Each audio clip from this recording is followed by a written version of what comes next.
அல்லேலூயா. இந்த வருஷத்தின் கடைசியில் நம்ம வந்திருக்கிறபடினால இந்த வருஷத்துக்குள்ளே போகிறதுக்கு முன்னால் நாம் ஜெயிக்க வேண்டியதான சில ஆவிகள் இருக்குது, அழிக்க வேண்டியதான சில ஆவிகள் இருக்குது, நாம் மேற்கொள்ள வேண்டியதான சில ஆவிகள் இருக்குது. இதை தான் நாம் இனி 4 வாரம் தொடர்ந்து பார்க்க போகிறோம். ஒவ்வொரு விசேஷமான காரியங்களும் யுத்தங்களும் இதெல்லாம் நாம் இந்த வருஷத்துக்கு முன்னாலேயே ஜெயிச்சிட்டோம். அவைகள் என்ன என்று ஆராய்ந்து பார்த்து அவைகளை அழிச்சிட்டோம் அப்படி சொன்னால் புது வருஷத்துக்குள்ளே போகும்போது நமக்கு கொஞ்சம் ஆசீர்வாதமாக இருக்கும், நமக்கு நிச்சயமும் தைரியமாகவும் இருக்கும். இன்றைக்கு இஸ்ரவேல் ஜனங்கள் எகிப்திலிருந்து புறப்பட்டு வந்தார்கள். மோசே அவர்களை வழி நடத்தினான். பிஸ்கா கொடுமுடி வரும்போது மோசே மரித்து போனான். அதன் பிறகு அவனுடைய அபிஷேகம் யோசுவாவின் மேல் வந்தது. மோசே இருக்கிற வரைக்கும் ஜனங்கள் ரொம்ப தெளிவாக இருந்தார்கள். ஏன்னா எங்களை நடத்துகிறதான எங்களுடைய அந்த தலைவன் மகா பயங்கரமான வல்லமை உள்ளவன். அவன் இருக்கிற தைரியத்தில் இந்த ஜனங்களும் நடந்து வந்தாங்க. அதன் பிறகு மோசே மரித்தான். மரிக்கும்போது இஸ்ரவேல் ஜனங்களுக்குள்ள ஒரு விதமான இருதயத்தில் பயம் வந்திருக்கும், சந்தேகம் வந்திருக்கும். மோசே மாறி யாராவது நம்மளை நடத்த முடியுமா அப்படின்றதான பதட்டம் வந்திருக்கும். ஆனால் மோசேக்கு அப்புறமா யோசுவா எழும்பினான். மோசேவுடைய ஸ்தானத்தில் யோசுவா எழும்பினான். யோசுவா எழும்பினா கூட இந்த ஜனங்கள் அவனை நம்பணுமே, இந்த ஜனங்கள் அவனை நம்பணுமே. மோசே பயங்கரமான அற்புதம் அல்ல செய்தான். கடைசியாக அவன் செய்த அற்புதம் சமுத்திரத்தை 2 பிளந்தான். அந்த மாதிரி ஒருத்தரும் செய்யலை. இப்படிப்பட்டதான அதிசயங்களை மோசே மூலியமாக பார்த்துட்டு வந்தாங்க.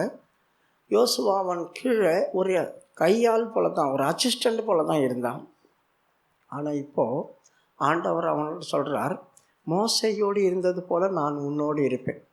மோசையோடு நான் எப்படி இருந்தேனோ அப்படி தான் நான் உன்னோடு இருப்பேன். இன்றைக்கு இந்த ஜனங்கள் மத்தியில் நான் உன்னை உயர்த்துவேன், இந்த ஜனங்கள் மத்தியில் நான் உன்னை மகிமைப்படுத்துவேன் அப்படி சொன்னார். இதை சொல்லி பிறகு தான் அவர் என்ன செய்தார், இவனை கொண்டு யோர்தானை பிரித்தார். பிரியமானவர்களே, யோர்தான் அல்ல, யார்டான். யாரேட் அப்படி சொன்னால் இறங்கி வருகிறது அப்படின்னு அர்த்தம். யார்டான் அப்படி சொன்னால் இறங்கி பாஞ்சிட்டு போகுது, மேலேருந்து இறங்கி பாஞ்சிட்டு போகுது. அதான் யோர்தான். நம்ம யோர்தான் சொல்கிறோம், எபிரேயில் யார்டான் அப்படி சொல்லுவாங்க, இறங்கி பாய்கிறது. இப்போ மேலேருந்து இறங்கி பாயுது ஒரு பெரிய ஆறு, ரிவர் போகுதுன்னு வச்சுங்க. ஒரு ஆள் அதை தடுத்து நிறுத்தணும். சாதாரணமாக தரையில் ஓடிட்டு இருக்கிறதான ஒரு காரியத்தை தடுத்து நிறுத்திடலாம்.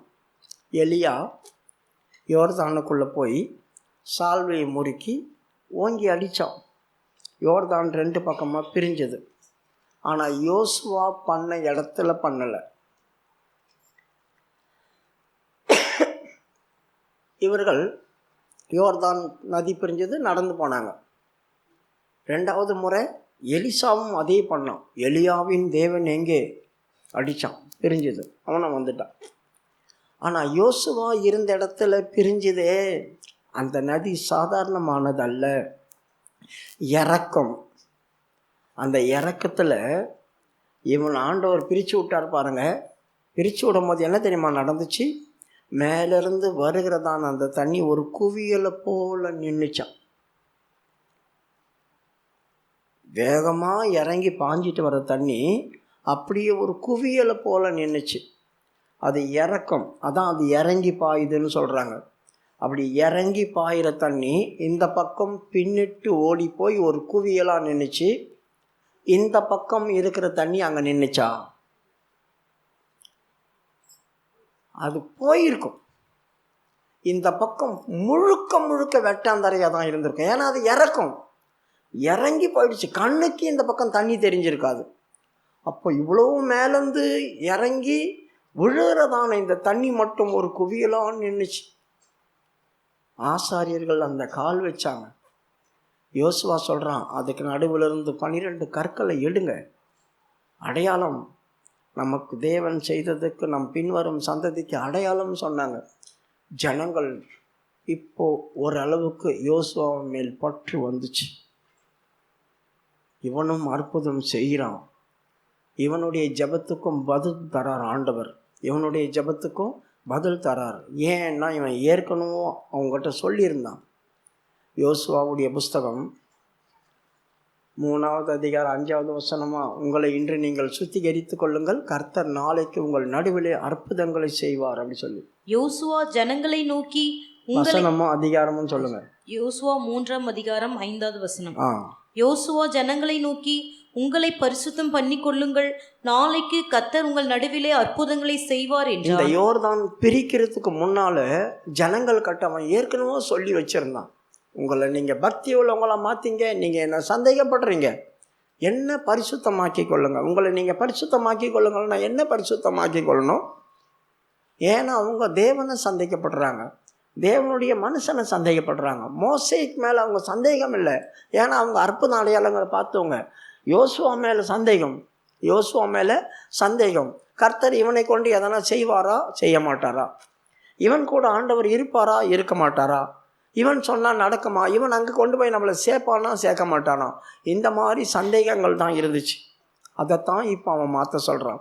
உங்களை நீங்கள் பரிசுத்தமாக்கி கொள்ளுங்க, நீங்கள் என் மேலே நம்பிக்கை வைங்க, அப்பொழுது கர்த்தர் உங்கள் நடுவில் பெரிய காரியங்களை செய்வார். இன்றைக்கு உங்களை சுத்திகரித்தா நாளைக்கு உங்கள் நடுவில் அற்புதங்கள் நடக்கும். அவர்கள் என்ன செய்தாங்க? சொல்கிறானே, ஒருவேளை நடந்துடும், ஒருவேளை நடந்துடும், அந்த ஒருவேளை நடந்துடும் அப்படின்னு தான் நம்பினாங்க அவங்க. ஆனால் கர்த்தர் இவங்க நம்புகிறாங்களோ இல்லையோ, இவன் யார் என்பதை காட்டுறதுக்காகவே ஒரு பெரிய அற்புதத்தை பண்ணி காமிச்சார். இறங்கி வர யோர்தான் தண்ணி ஒரு குவியலை போல் நின்றுச்சு. ஜனங்களுக்குள்ளே இப்போ ஒரு ஆழமான நம்பிக்கை மேலே வருது. ஆனால் முழுமையான நம்பிக்கை வரல. இப்போது இவர்கள் யோர்தானை கடந்து வந்துட்டாங்க. அப்படி கடந்து வரும்போது எம்மோரியருடைய தேசத்துக்கு வராங்க. எம்மோரியருடைய தேசத்துக்கு வரும்போது எம்மோரியர்கள் இவர்களோட யுத்தம் பண்ண வராங்க. எம்மோரியர்கள் சாதாரணமானவர்கள் அல்ல, பயங்கரமான ஆட்கள் அவர்கள் அந்த கானான் தேசத்தை சுற்றி குடியிருந்தாங்க. எம்மோரியர்கள் அப்படி சொன்னால் மலை ஜாதி, மலை ஏறுகிறவர்கள், பிரபலமாக்கி கொள்கிறவங்க, அந்த மாதிரி அவங்களுடைய பேருடைய அர்த்தம். இவர்கள் எல்லாமே என்ன செய்தாங்க? இவங்களை சுற்றி வந்து நின்னாங்க. இப்போது இவங்களை அடிக்கிறதுக்கு யோசுவாவாலேயோ அவங்க ஆட்களாலேயோ முடியாது. ஏன்னா அவங்க எப்படிப்பட்டவங்க? ராட்சித பிறவிகள் போல் இருப்பாங்க. அதனால்தான் பிரபலமான ராஜாக்களை அழித்தவரை துதியுங்கள், பாசானுடைய ராஜாவாகிய ஓகை அழித்தவனை துதியுங்கள். அவனெல்லாம் இந்த எமோரியருடைய ராஜாவில் ஒருத்தன். ஓக் அவன் எவ்வளோ பெருசாக இருந்தான் தெரியுமா? அவன் படுக்கிற கட்டில் எவ்வளோ பெருசு தெரியுமா இருந்துச்சு? படிங்க, உபாகம புஸ்தகம் 3வது அதிகாரம் 11வது வசனம். மீந்திருந்த ராட்சிதரில் பாசானின் ராஜாவாகிய ஓக் என்பவன் மாத்திரம் தப்பியிருந்தான். இரும்பினார் செய்த அவனுடைய கட்டில் மனிதருடைய கை முழத்தின்படியே 9 முழம் நீளமும். நல்லா கவனிங்க, இரும்புனால செய்யப்பட்ட கட்டில். அது அந்த காலத்தில் இரும்புனால செய்யப்பட்ட கட்டில், மனிதனுடைய கை முழத்தளவுக்கு 9 முழம் நீளம், 4 முழ அகலமுமாய் இருந்தது. 4 முழ அகலமாக இருந்தது. பிரியமானவர்களே, நீங்கள் போய் உங்கள் வீட்டில் கட்டில் அளந்து பாருங்கள். உங்கள் கை முழம் வச்சுட்டு, அது ஒரு ஆள் படுக்கிறதான கட்டிலாக இருந்தால் 1.5 முழம் இருக்கும் அகலம். இந்த நீளம் 3.5 முழம், மிஞ்சி போனால் 4 முழம் இருக்கும், அவ்வளோதான். டபுள் கட்டிலாக இருந்தாக்கா 2.5 முழம் இருக்கும், எதிர்க்கும் 4 முழம் தான் இருக்கும். ஆனால் இவனுடைய கட்டில் எப்படி 4 முழம். இப்போ நம்ம இருக்கிறமே கொட்டையா அந்த மாதிரி இருக்க மாட்டாங்க. அவர்களுடைய கை முழம் அளவு தான் அப்படி சொல்லுவாங்க. அப்போ இருந்தவங்கெல்லாம் வெயிட்டுமா இருந்திருப்பாங்க. அவர்களுடைய கை முழம் அளவு 4ம் 9 முழம் நீளம். அப்படி சொன்னால் என்ன அர்த்தம்? நான் இங்கே இருக்கிறேனே, இந்த இடத்துலேருந்து அங்கே ஒரு தூண் வச்சுருக்காங்க பாருங்கள், அது வரைக்கும் நீங்கள் அளக்கணும். ஒரு 3 கட்டில் கொண்டு வந்து நீட்டாக போட்டால் தான் 9 முழம் வரும். அவ்வளோ நீட்டு மனுஷன். அவனுடைய கட்டிலுடைய அகலம் 4 முழம்னா பெருசாக இருக்கும். அவ்வளோ பெரிய மனுஷன் இந்த எமோரியுடைய வம்சத்தில் இருந்தான், பிரபலமான ராஜாவாம். அப்போ இந்த மாதிரி வராங்க. இஸ்ரவேல் ஜனங்களும் வேவு பார்க்க போகும்போது இந்த கானானை சுற்றி பார்த்தாங்க. அப்போ அவங்க சொல்கிறாங்க, நாங்கள் அங்கே வந்து ஏனோக்கு புத்திரர்களை பார்த்தோம். சாதாரணமான ஆட்கள் இல்லை, அங்கே இருக்கிற அத்தனை பேர் ராட்சிதர்கள். கானான் தேசத்தில் இருக்கிறவங்களாம் ராட்சிதர்கள். நாங்கள் எங்கள் கண்களுக்கு வெட்டுக்கிளிகளை போல இருந்தோம், அவர்களுடைய கண்களுக்கும் நாங்கள் அப்படி தான் இருந்தோம் அப்படி சொல்கிறாங்க. அப்போது ஒரு மனுஷன் கீழே ஒரு வெட்டுக்கிளி வந்து நின்னா இருக்கிறது போல தான் இவங்க இருக்கிறாங்க. இப்படிப்பட்டதான ஜனங்கள் வரும்போது இவ்வளோ பயங்கரமான ஆட்கள் எதிர்த்து நிற்கிறாங்க. எமோரியர்கள் அவங்களுக்கு விரோதமாக வந்திருக்கிறாங்க. இப்போ இவங்களோட சண்டை போடணுமே. இவங்களோட சண்டை போடணுன்னா என்ன பண்ண முடியும்? அவங்கள அழிக்க முடியுமா? சாதாரணமாக போய் அழிக்க முடியாது. அதனால் யோசுவா என்ன பண்ணான்? கர்த்தரோடு பேசி கர்த்தர்கிட்ட உதவி கேட்டான். யோசுவாவுடைய புஸ்தகம் 10வது அதிகாரம் 12வது வசனம். கர்த்தர் எமோரியரை இஸ்ரவேல் புத்திரருக்கு முன்பாக ஒப்பு கொடுக்கிற அந்நாளிலே யோசுவா கர்த்தரை நோக்கி பேசி போதும். யோசுவா கர்த்தரை நோக்கி பேச ஆரம்பித்தான். பிரியமானவர்களே, நாம் கடந்து வந்துட்டுருக்குறோம். இந்த வருஷம் தொடங்கிடுச்சு. இந்த வருஷம் தொடங்கி 11 மாதம் முடிஞ்சிடுச்சு. இப்போ கடைசி மாதத்துக்குள்ளே பிரவேசித்தோம். இதற்குள்ளே கடக்கும்போதே பிரச்சனைன்னு தொடங்குதுன்னு வைங்க. பிரச்சனை சின்ன பிரச்சனையாக இருந்தாலும் பரவாயில்ல, பெரிய பிரச்சனையாக இருக்குது. நான் எப்படி இதை கடப்பேன்? ஒன்றும் செய்யாதே. யோசுவா செய்தது போல நீ முழங்கால் போட்டு கர்த்தரோடு பேசு. ஆண்டவரே, நாங்கள் கானானுக்குள்ளே வந்துட்டோம். இந்த கானானுக்குள்ளே வந்து சேர்ற நேரத்தில் இப்படி ஒரு பிரச்சனை. எல்லாத்தையும் நாங்கள் கடந்து வந்தோமே, இவ்வளோ காரியத்தை கடந்து வந்து இப்போ இந்த இடத்துல எங்களுக்கு இவ்வளோ பெரிய பிரச்சனையா? நாங்கள் எப்படி மேற்கொள்ள போகிறது? இதை நாங்கள் எப்படி மேற்கொள்ளுவோம்? எந்த ஒரு காரியமாக இருக்கட்டும், நீங்கள் தேவ சமூகத்தில் அமர்ந்திருங்க. நீ அமர்ந்திருந்த நானே கர்த்தர் என்பதை அறிந்து கொள். இந்த பூமியில் நான் உயர்ந்திருப்பேன், ஜாதிகளுக்குள்ளே நான் உயர்ந்திருப்பேன்னு சொல்லி 46ஆம் சங்கீதம் 10வது வசனத்தில் சொல்கிறாரு. நீங்கள் அமர்ந்திருந்து நானே தேவன் என்று அறிந்து கொள்ளுங்கள். நீங்கள் அமர்ந்திருந்து அப்படி சொல்கிறாரு. எங்கே அமர்ந்து இருக்கணும்? அவர் பாதத்தில் அமர்ந்துரு. அவர்கிட்ட பேசுறதுக்காக அவர் பக்கத்தில் அமர்ந்துரு. நீங்கள் அமர்ந்திருங்க, அவர்கிட்ட பேசுங்க. அப்போ அவர் யார் என்பதை நீ அறிந்து கொள்வேன். நீங்கள் அமர்ந்திருந்து நானே கர்த்தர் என்பதை அறிந்து கொள்ளுங்க. ஜாதிகளுக்குள்ளே உயர்ந்திருப்பேன். அந்த ஜாதிகள் யாரு? தேவனை அறியாதவர்கள், நமக்கு விரோதமாக எழும்புகிறவர்கள், அவங்க தாங்க அந்த ஜாதிகள். அந்த ஜாதிகளுக்குள்ளே நான் உயர்ந்திருப்பேன் அப்படி சொன்னால் என்ன அர்த்தம்? உனக்காக நான் யுத்தம் பண்ணி, அவங்க வாயில் சொல்லுவாங்க அவங்க தெய்வம் பயங்கரமான தெய்வம், அவங்க தெய்வம் போல ஒரு தெய்வம் இந்த உலகத்தில் இல்லை, அவங்களுக்காக கடவுளே சண்டை போடுறார் அப்படி சொல்லி ஜாதிகளுக்குள்ளே உயர்ந்திருப்பேன். அவங்க வாயில் என்னை புகழ்வாங்க, உங்களையும் புகழ்வாங்க, அங்கே கொண்டு வருவேன் நான் அப்படி சொல்கிறார். ஜாதிகளுக்குள்ளே உயர்ந்திருப்பேன், பூமியிலே உயர்ந்திருப்பேன், பூமியிலே நான் உயர்ந்திருப்பேன். அப்போ இவங்களோட நான் செய்ததான இந்த காரியத்தின் நிமித்தம் முழு உலகமும் உன்னை குறித்து பேசும். இப்படி ஒரு காரியம் நடந்துச்சு, இப்படி ஒரு கும்பல் வந்துச்சு, இப்படி ஒரு ஜனங்கள் வந்தாங்க, அவங்களுக்கு இப்படிப்பட்டதான காரியங்கள் நடந்துச்சு, பெரிய பெரிய ஆட்களை அவங்களுக்கு மிஞ்சினத காரியத்தை அவங்க ஜெயிச்சுட்டாங்க, ஜெயிக்க முடியாத காரியத்தை அவங்க ஜெயித்தாங்க. நம்மளுக்கு ஒரு பிரச்சனைகளும் போராட்டங்களும் வருது அப்படி சொன்னால் நாம் தேவனோட பேசுகிற பழக்கம் உள்ளவங்களாக இருக்கணும்.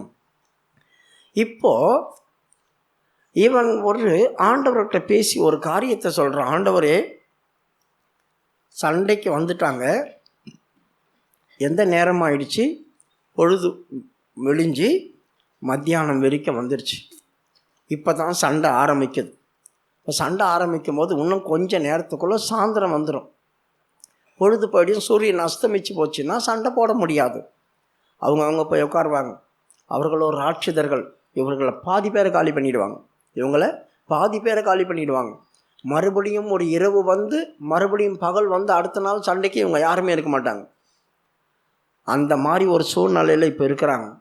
அதனால் அவன் ஆண்டவர்கிட்ட பேசி சொன்னான், ஆண்டவரே, நீர் எங்களுக்கு உதவி செய்ய நினைத்தால் என்னுடைய பேச்சை ஒரு வார்த்தை கேளும். சூரியன் நடு வானத்தில் வந்துடுச்சு, அதனால் இது கொஞ்ச நேரத்தில் அஸ்தமிக்கும். அதனால் இது அஸ்தமிக்காமல் நடு வானத்திலே இந்த பகல் முழுவதும் நிற்கட்டும். அப்படின்னா பகல் முழுவதும்னா ஏறக்குறைய 12 மணி நேரம். இந்த சந்திரனும் இந்த பக்கம் வரக்கூடாது, அது ஐலோன் பள்ளத்தாக்குள்ளே அங்கே இருக்கட்டும். இதை எனக்கு செஞ்சு கொடு ஆண்டவரே அப்படி சொன்னான். பின்பு இஸ்ரவேலின் கண்களுக்கு முன்பாக, சூரியனே நீ கிபியோன் மேலும், சந்திரனே நீ ஆயலோன் பள்ளத்தாக்கின் மேலும் தரித்து நில்லுங்கள் என்றான். இப்போ இவன் கர்த்தரோடு பேசி அப்படி சொல்லியிருக்கு இல்லையா? என்ன பேசியிருப்பான்? கர்த்தர் இவங்ககிட்ட என்ன சொல்லியிருப்பார்? ஏன்னா இவன் இஸ்ரவேல் புத்திரர் கண்களுக்கு முன்பாக இந்த வார்த்தையை சொல்கிறான். ஜனங்கள்லாம் நிற்கிறாங்க, இப்போது நீங்கள்லாம் இருக்கிறீங்க, பயங்கரமாக இருட்டிட்டு வருது மழை, ஏய் அப்படியே நீ அந்த பக்கம் போ அப்படி சொன்னாக்கா சொன்னார், போயிடும் அப்படியே. நம்புவீங்களா நீங்கள்? உங்கள் முன்னால் சொன்னால் அவன் சொல்கிறான். ஏன்னா ஏற்கனவே அவங்க மோசே மேலே பற்றுதலாக இருந்தாங்க. இப்போ தான் ஒரு காரியம் நடந்திருக்கு. இவனை முழுமையாக நம்பணும். அதுக்கு தான் இவன் இந்த காரியத்தை சொன்னான். கர்த்தரோடு பேசணும்னு கர்த்தர் சாங்ஷன் பண்ணார். நீ என்ன சொல்கிறியோ நான் அதை செய்கிறேன், நீ போய் ஜனங்களுக்கு முன்னால் சொல்லு அப்படி சொன்னார். அதனால தான் தைரியமாக வந்து சொன்னான், சூரியனை பார்த்து நீ அந்த நடுவானத்தில் அங்கே நில்லு, சந்திரனே நீ அயலோன் பள்ளத்தாக்கள் அங்கே நில்லு. ஒரு கோலுக்கு கட்டளை போட்டான், ஒரு பேனட்டுக்கு கட்டளை போடுறான், இங்கே நில்லு நீ அங்கே நில்லு அப்படி சொல்லிட்டு. அதுவும் கேட்டு நிற்குது, சண்டை ஆரம்பிக்குது. பிரியமானவர்களே, இந்த எம்மோரியர் யார்? இவங்க கிட்ட சண்டை போடுறதுக்கு எதுக்கு சூரியனை நிறுத்தினாங்க? இயற்கையே ஸ்டாப் ஆகி எதுக்கு நிற்கணும் இவங்கள காலி பண்ணுறதுக்கு? அப்படிப்பட்டவங்களா இவங்க? அவ்வளோ மோசமானவங்களா? இவங்க சுபாவம் என்ன? இதை தான் இன்றைக்கி நம்ம தெரிஞ்சுக்கொள்ள போகிறோம். இப்போ இந்த எம்மோரியரை பற்றி ஆராய்ச்சி பண்ணுவோமா? இந்த எம்மோரியர் யார் என்று ஆதியாகமம் புஸ்தகம் 15வது அதிகாரம் 16வது வசனத்தில் இந்த எம்மோரியரை பற்றி சொல்லியிருக்குது. தங்கள் அக்கிரமங்களை நிறைவாக்கி கொள்றவங்க அப்படி சொல்லி. 4ஆம் தலைமுறையிலே அவர்கள் இவ்விடத்துக்கு திரும்ப வருவார்கள், ஏனென்றால் எமோரியருடைய அக்கிரமம் இன்னும் நிறைவாகவில்லை என்றார். எம்மோரியருடைய அக்கிரமம் என்னவாகலையா? நிறைவாகவில்லை. தங்களுடைய அக்கிரமங்களை தாங்களே பூர்ணப்படுத்தி கொள்றவங்க தான் இந்த எம்மோரியர்கள். பிரியமானவர்களே, யாரும் இவங்களை கெடுக்க வேண்டிய அவசியம் இல்லை, யாரும் இவங்களை மோசம் போக்க வேண்டிய அவசியம் இல்லை. இவர்களே அக்கிரமத்தை பூர்ணப்படுத்தி கொள்வாங்க. ஆண்டவர் இவங்கள சொல்கிறார், 4ஆம் தலைமுறைக்கு இந்த ஜனங்களை எகிப்திலிருந்து அடிமைகளாக இருக்கிறவங்க கூட்டி கொண்டு வருவேன். ஏன்னா இந்த எமோரியர்கள் இந்த நல்ல தேசத்தில் இருக்கிறாங்க, பாலும் தேனும் ஓடுகிறதான நல்லமும் விசாலமான தேசத்தில் ஒரு அக்கிரமக்காரங்க இருக்கிறாங்க. அவங்க தேசம் கர்த்தருடைய கண்களுக்கு ரொம்ப பிடிச்சது. அதனால தான் எங்கேயே இருந்தவங்களை கூட்டு வந்து இங்கே வைக்கணும்னு வச்சார். ஆபிரகாமையும் அழைத்து வந்து இந்த தேசம் உனக்குன்னு அப்படி சொன்னார். யாக்கோபு படுத்துட்டு இருக்க அவனை எழுப்பி இந்த தேசம் உனக்கு அப்படி சொன்னார். ஈசாக்கை பார்த்து சொன்னார், நீ அங்கே இங்கே போவாதே, கேராரில் குடியிரு, இந்த தேசத்தை உனக்கும் பிள்ளைங்களுக்கும் நான் தருவேன் அப்படி சொன்னார். அப்போ அந்த தேசம் சாதாரணமான தேசம் இல்லை, கர்த்தருக்கு ரொம்ப பிரியமான தேசம். அது நலமும் விசாலமான பாலும் தேனும் ஓடுகிறதான தேசம். அந்த தேசத்தை செலக்ட் பண்ணி உங்களுக்கு தரார் ஆண்டவர். அப்போ அந்த தேசத்தில் இருக்கிறவங்க யார்? தங்கள் அக்கிரமங்களை பூர்ணப்படுத்துகிறவங்க. பிரியமானவர்களே, இந்த ஆவி நமக்குள்ளே எப்போ கிரியை செய்ய ஆரம்பிக்குமோ அப்போ நம்ம என்ன செய்வோம்? நம்முடைய அக்கிரமத்தை நம்மளே பூர்ணப்படுத்தி கொள்வோம். யாரும் நம்மளை கெடுக்கணும்னு அவசியம் இல்லை. நமக்கு விருப்பமான காரியங்களை நாம் செய்வோம். அக்கிரமங்கள் அப்படி சொல்கிறது என்ன? தேவன் பயம் இல்லாமல் போகிறது அக்கிரமம்தான். தேவனை தேட மனம் இல்லாமல் இருக்கிறது அக்கிரமம்தான். கர்த்தருடைய சமயத்தில் கர்த்தரை விட்டுட்டு வேற ஒரு காரியத்தை தேடுறோமே, இதெல்லாம் அக்கிரமம்தான். அந்த அக்கிரமத்தை இவர்கள் பூர்ணப்படுத்துவாங்க, இவர்கள் சுயமாய் நடப்பாங்க. ஆதியாகமம் 6வது அதிகாரம் 12வது வசனம் வாசிக்கும் போது இந்த பூமியை கர்த்தர் பார்க்குறாரு. அந்த மாம்சமான யாவரும் தங்கள் வழிகளை அவர்கள் கெடுத்து கொண்டிருந்தாங்க. பூமி கெட்டு போய் கடந்துச்சு. தேவன் பூமியை பார்த்தார், இதோ அது சீர்கெட்டதாயிருந்தது. அது சீர்கெட்டதாயிருந்தது, சீரழிச்சிட்டாங்க. இவங்களுடைய ஜீவித்த நிமித்தம் பூமியை சீரழிச்சாங்க. மாம்சமான யாவரும் பூமியின் மேல் தங்கள் வழியை கெடுத்து கொண்டிருந்தார்கள். மாம்சமான யாவரும் தங்கள் வழியை பூமியில கெடுத்து கொண்டாங்க. இவங்களை வேற யாரும் வந்து கெடுக்கலை, தாங்களே சந்தோஷமாய் அதில் விழுந்து கிடந்தாங்க. தாங்களே சந்தோஷமாய் அதில் விழுந்து கிடந்தாங்க. இன்றைக்கு நம்மளை கெடுக்கணும்னு யாரும் வர தேவையில்லை, நாமளே கெட்டு குட்டி சவர போகிறோம். இந்த ஆவி நமக்குள்ளே வந்துச்சு அப்படி சொன்னால் நம் மன விருப்பமும் நமக்கு பிடிச்சதான காரியத்துக்குள்ளேயே தான் நம்ம இருக்கிறோமே தவிர நாம் இப்படி இருந்துடுறோமே கெட்டு போகிறோமேன்றதான எண்ணம் நமக்கு வரவே மாட்டேங்குது. அப்போ இந்த மாதிரி இருக்கும்போது இந்த பூமி எப்படி இருக்கும்?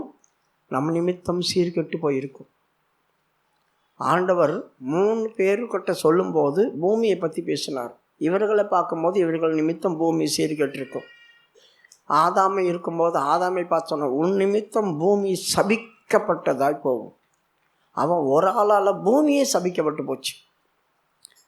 காயனை பார்த்து சொல்கிறார், பூமியில் நீ சபிக்கப்பட்டிருப்பாய், நீ விதைக்கிறதான எதுவும் உனக்கு வராது, பலன் கொடுக்காது. மற்றவங்க விதைக்கிறதெல்லாம் வரும், காயின் விதைக்கிறது வராது.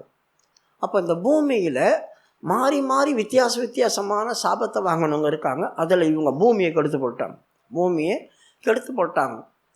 அப்போது ஒரு அக்கிரமத்தை செய்கிறவங்க கொஞ்சம் உணர்வு வந்து, ஐயோ நான் போகிற பாதை சரியில்லையே, நான் இந்த வருஷத்தின் கடைசியில் வந்திருக்கிறேனே, கர்த்தரை தேடுற உணர்வு இல்லாமல் போகுதே, நான் இன்னும் எவ்வளோ நாளைக்கு இப்படி இருப்பேன், ஆண்டு சமூகத்தில் வந்து ஆண்டவரே என்னை மன்னிங்க, என் ஜீவியத்தில் வர காரியங்கள் எல்லாம் ரொம்ப மோசமாக போயிட்டுருக்குது, என்னை மன்னிங்க அப்படின்ற உணர்வு உள்ளவங்களாம் நம்ம மாற மாட்டோம். ஆனால் நம்ம என்ன தான் செய்கிறோம்? இன்னும் பாவத்தின் மேல் பாவத்தை கூட்ட தான் செய்கிறோம். ஏசாயாவுடைய புஸ்தகம் 30வது அதிகாரம் 1வது வசனம். பாவத்தோட பாவத்தை கூட்டும்படி என்னை அல்லாமல் ஆலோசனை பண்ணி என் ஆவியை அல்லாமல் தங்களை மூடிக்கொள்ள பார்க்கிறவர்களும் போதும். இவங்க தான் எமோரியர்கள், பாவத்தோடு பாவத்தை கூட்டுறாங்க. பிரியமானவர்களே, அப்படி நாம் செய்யலாகாது. அப்படிப்பட்டதான காரியம் நமக்குள்ளே இருக்கக்கூடாது. பாவம் அப்படின்னு தெரியும் போது தேவ சமூகத்தில் வரும்போது, ஆண்டவரே நான் பாவி தான், என்னை மன்னிச்சிருங்க அப்படி நாம் சொல்லி ஆண்டவர் சமூகத்தில் நம்மளை தாழ்த்தணும். அந்த தாழ்மை என்றதே வரல அப்படின்னா உணர்வு இல்லாமல் போயிடுவோம். நாம் செய்கிறதான காரியம் தப்பு அப்படின்றதான அந்த உணர்வே இல்லாமல் போயிடும். அந்த உணர்வு இல்லாமல் போகிறதுனால இன்னும் மிஞ்சி பாவம் செய்வோம். பாவத்தோடு பாவம் கூட்டினா என்ன ஆகும்? ஏற்கனவே பாவம் இருக்குது, அதுக்கு மேலே இன்னொரு பாவத்தை தூக்கி வச்சா என்ன ஆகும்? வெயிட் ஆகும். அப்போ வெயிட் ஆகும்போது என்ன செய்யும்? கொஞ்சம் நிமிர்ந்து இருக்கிறவங்க நம்ம அப்படியே கூணாகும். தரையை பார்க்க சொல்லும், தரையோடு தான் போகும். சர்பத்தை பார்த்து ஆண்டவர் ஒரு சாபத்தை கொடுத்தார். இனி என்ன செய்வ? வயிற்றினால நகர்ந்து மண்ணை நக்குவாய் அப்படி சொன்னார். வயிற்றினால நகர்ந்து அப்படி சொன்னேன்னு அர்த்தம், நிமிர்ந்து நிற்க முடியாது. அது என்ன தான் நிமிர்ந்துனாலும் மறுபடியும் வயிற்றினால் தான் நகரணும். அவர் ஒரு இடத்துல நிற்கும் போது தலையை தூக்கும், ஆனால் அவர் கடந்து போகணுன்னா குனிஞ்சி தான் ஆகணும். அப்போ வயிற்றுனால தான் நீ நகருவாய் அப்படின்னா என்ன அர்த்தம்? பாவத்திலேயே ஊர்ந்து போகிற அனுபவம். வசனம் கேட்கும் போது எழும்பி நின்று நிற்கும், மறுபடியும் படுத்துக்கோ. வசனம் கேட்கும் போது மறுபடியும் எழும்பி நிற்கும், மறுபடியும் சந்தோஷமாக படுத்துக்கோ. மண்ணை தின்பாய். எல்லாத்தையும் டேஸ்ட் பண்ணிகிட்டு இருக்கணும், எல்லாத்தையும் ருசி பார்க்கணும். தாய் இன்னும் தெரியாது, சகோதரனும் தெரியாது, யாருன்னு தெரியாது, என்ன நடக்குதுன்னு தெரியாது. எல்லாரும் ஒன்று போல் நம்ம கண்ணுக்கு தெரிய ஆரம்பிச்சிருவாங்க. அந்த மாதிரி ஒரு சூழ்நிலை வரக்கூடாது. இந்த எமோரியர்கள் தங்கள் அக்கிரமங்களை பூர்ணப்படுத்துவாங்க. இந்த எமோரியர்கள் தங்கள் அக்கிரமங்களை பூர்ணப்படுத்துவாங்க. அந்த அனுபவங்கள் நமக்கு வரக்கூடாது. அந்த அனுபவங்கள் நமக்கு வரக்கூடாது. அப்படி வந்துச்சுன்னா நம்ம மோசமான நிலவரத்தில் போயிடும். ஆண்டவரே, இந்த வருஷத்தின் கடைசியில் இந்த எமோரியரை போல் ஆவி என் ஜீவியத்தில் வந்து என்னை பாழாக்கிடக்கூடாது. இந்த பூமி சீர்கெட்டுதான் இருந்துச்சு, என் ஜீவியம் சீர்கெட்டதாக இருக்கக்கூடாது. என் மாம்சத்தை நான் கெடுத்துக்கக்கூடாது. மாம்சமான யாவரும் தங்கள் வழியை கெடுத்து கொண்டாங்க. நான் தேவபக்தியை விட்டுட்டு வெளியே போய் மாம்ச பிரகாரமாக நடக்கக்கூடாது. ஆண்டவரே, இந்த ஆவி எனக்குள்ளே கிரியை செய்து உன்னை விட்டு விலக்கிடும். இப்போ இது மாத்திரமில்லை, இது இன்னொரு காரியமும் செய்யும். 34வது அதிகாரம் ஆதியாகமத்தில் 34வது அதிகாரம் 2வது வசனம் வாசிக்கும்போது, யாக்கோபு இந்த சீகோமில் வரான். எமோரியருடைய தேசத்தில் குடும்பத்தோடு வந்து ஒரு வீட்டை கட்டினான். ஒரு வீட்டை கட்டி அங்கே குடியிருக்கிறான். விலைக்கு வாங்கினான் அந்த வீட்டை. குடியிருக்கும்போது திடீர்னு அவங்க வீட்டில் 12 பிள்ளைங்க. அதில் ஒன்று 13வது ஒரு பொண்ணு. அவள் பேர் தீனாள். இந்த தீனாள் என்ன பண்ணா, அந்த புது ஊருக்குள்ளே வந்திருக்கிறோமே, புது ஊருக்குள்ளே வந்திருக்கும் போது இந்த ஊரில் இருக்கிறதான பெண்கள் எப்படி இருக்கிறாங்க அதை பார்க்க ஊர் சுத்த போயிட்டான். அவள் ஊர் சுத்த போகும்போது அந்த சீகோமுடைய ராஜாவுடைய பையன் எமோரியர் இவளை கொண்டு போய் அவளை தீட்டுப்படுத்தினான். படிங்க. அவளை ஏவியனான ஏமோரின் குமாரனும் அத்தேசத்தின் பிரபுவுமாகிய சீகேம் என்பவன் கண்டு அவளை கொண்டு போய் அவளோடு சயனித்து அவளை தீட்டுப்படுத்தினான். பிரியமானவர்களே, இந்த ஆவி என்ன பண்ணும்? தேவ ஜனங்கள் பரிசுத்த வித்து, இந்த பரிசுத்த வித்தை அசுத்தமாய் மாற்றிடும். நாம் இப்படி தீட்டுப்பட்டுட்டா தேவ சமத்துக்கு வர முடியாது. தீட்டுப்பட்ட நம்ம மனசாட்சி குத்தப்பட்டுட்டே கிடப்போம். தீட்டுப்பட்ட நம்ம தலை நிமிர முடியாது. தீட்டுப்பட்டவங்க தேவாலயத்துக்குள்ளே வரக்கூடாது. சாயந்தரம் வரைக்கும் அவங்க சூரியன் அஸ்தமிக்கிற வரைக்கும் தனியாக பிரிஞ்சு தான் இருக்கணும். அதுக்கப்புறம் அவங்க தலை முழுகணும், குளிக்கணும், புது வஸ்திரம் போடணும். அதுக்கப்புறம் அடுத்த நாள் தான் அவங்க தேவ சமத்துக்கு வர முடியும். அப்போ எவ்வளோ நாள்? ஒரு நாள் கர்த்தருக்கு 1000 நாள் போல் இருக்குது. 1000 நாள் ஒரு நாளை போல் இருக்குது. அப்போ ஒரு நாள்னாவே அது ஒரு நாள்னு சொல்ல முடியாது, அதிக நாளாக இருக்குதே. இப்போ எவ்வளோ நாள் நம்மளை பிரிச்சிடுமோ இந்த தீட்டு தெரியாது. அப்போ தேவ ஜனங்களை தேவனை விட்டு பிரித்து கொண்டு போகும். அவளை கொண்டு போய் தான் தீட்டுப்படுத்தணும். நம்மளை ஆண்டவரை விட்டு தனியாக பிரித்து கொண்டு போய் தீட்டுப்படுத்தும். 2வது தீட்டுப்பட்டுட்டோம், சரி பரவாயில்ல, மறுபடியும் ஆண்டவர்கிட்ட வந்துடணுன்ற எண்ணம் வராத அளவுக்கு அது என்ன தெரியுமா பண்ணும்? அவள் இருதயத்தை கவர் பண்ணி மயக்கிச்சான். மறுபடியும் அதிலேயே நீ கடை. 4வது வசனம். சீகேம் தன் தகப்பனாகிய இல்லை 3வது வசனம். அவனுடைய மனம் யாக்கோபின் குமாரத்தியாகிய தீனாள் மேல் பற்றுதலாய் இருந்தது. அவன் அந்த பெண்ணை நேசித்து அந்த பெண்ணின் மனதுக்கு இன்பமாய் பேசினான். பார்த்தீங்களா, ஏற்கனவே போய் தீட்டுப்பட்டுட்டா. இப்போ தகப்பன் வீட்டுக்கு வந்துடணும். ஆனால் என்ன நடக்குதாங்க? அவளுக்கு இன்பமாய் பேசி மயக்கிறோம். இன்பமாய் பேசினா என்ன ஆகும்? வர்றதுக்கு மனசு வராதே. எனக்கு பிடிச்சிருக்கு, நீ எனக்குள்ள தீமை செய்திருக்கிற, ஆனாலும் பிடிச்சிருக்கு. நீ எனக்குள்ள பயங்கரமான காரியம் நடப்பித்திருக்கிற, ஆனாலும் பிடிச்சிருக்கு. இதை விட்டு வெளியே போக முடியல. இது எனக்கு ரொம்ப பிரியமாக இருக்குது, நல்லா இருக்குது. அதாங்க மனதுக்கு இன்பமாய் பேசுறது. இது நம்மளை கொண்டு போகிறது மாத்திரமல்ல, நம்மளை மயக்கி அங்கே வச்சுக்கு. அதுக்கப்புறம் இவன் வந்தாலும் இவன் சப்ஜெக்டே க்ளோஸ் ஆகிப்போச்சு. அத்தோட இந்த தீனாளுடைய சப்ஜெக்டே க்ளோஸ் ஆகிடுச்சு. மறுபடியும் இவள் யாரை கல்யாணம் பண்ணா, அங்கே போனாலாம், வீட்டுக்கு கொண்டு வந்தாங்க, என்ன ஆச்சு தெரியாது, யாருக்குமே தெரியாது. எந்த இடத்துல நாம் தீட்டுப்பட்டு போகிறோமோ, அதுக்குள்ளேயே ஊழ்ந்து கிடக்கிறோமோ, அதுக்கப்புறமா நம்ம தேவனுடைய வீட்லேயோ பிதாவுடைய வீட்லேயோ இருந்ததாகவோ நம்முடைய சப்ஜெக்ட் க்ளோஸ் ஆகிடும். அதோட அந்த அனுபவம் நம்மளுக்கு வரக்கூடாது. அதுக்கப்புறமா இது அருவருப்பான காரியங்கள் நமக்குள்ள நடப்பிக்கும். 1 ராஜாக்கள் 21வது அதிகாரம் 26வது வசனம். 1 ராஜாக்கள் 21வது அதிகாரம் 26வது வசனம். அங்கே கர்த்தருக்கு ஒரு பலிபீடத்தை கட்டி என்னம்மா படிக்கிற? 1 ராஜாக்கள் 21:26. கர்த்தருக்கு இஸ்ரவேல் புத்திரருக்கு முன்பாக நின்று துரத்திவிட்ட எமோரியருடைய ஆவி. கர்த்தர் இஸ்ரவேல் புத்திரருக்கு முன்னின்று துரத்திவிட்ட எமோரியர் செய்தபடியெல்லாம் அவன் நரகலான விக்கிரகங்களை பின்பற்றி மகா அருவருப்பாய் நடந்து கொண்டான். மகா அருவருப்பாய் நம்மளை நடக்க வச்சிடும். அதுக்கப்புறம் ஆண்டவர் சமூகத்துக்கு வரக்கூடாதுல்ல. அப்போ கர்த்தர் இவங்களை ஏன் துரத்தினாரு? இவங்க மோசமானவங்க, நரகலான விக்கிரகம் அப்படி சொல்லியிருக்குது. இன்றைக்கும் உலகம் முழுவதுமாக விக்கிரக கோவில்கள் இருக்குது, விக்கிரகங்கள் இருக்குது, எல்லாமே இருக்குது.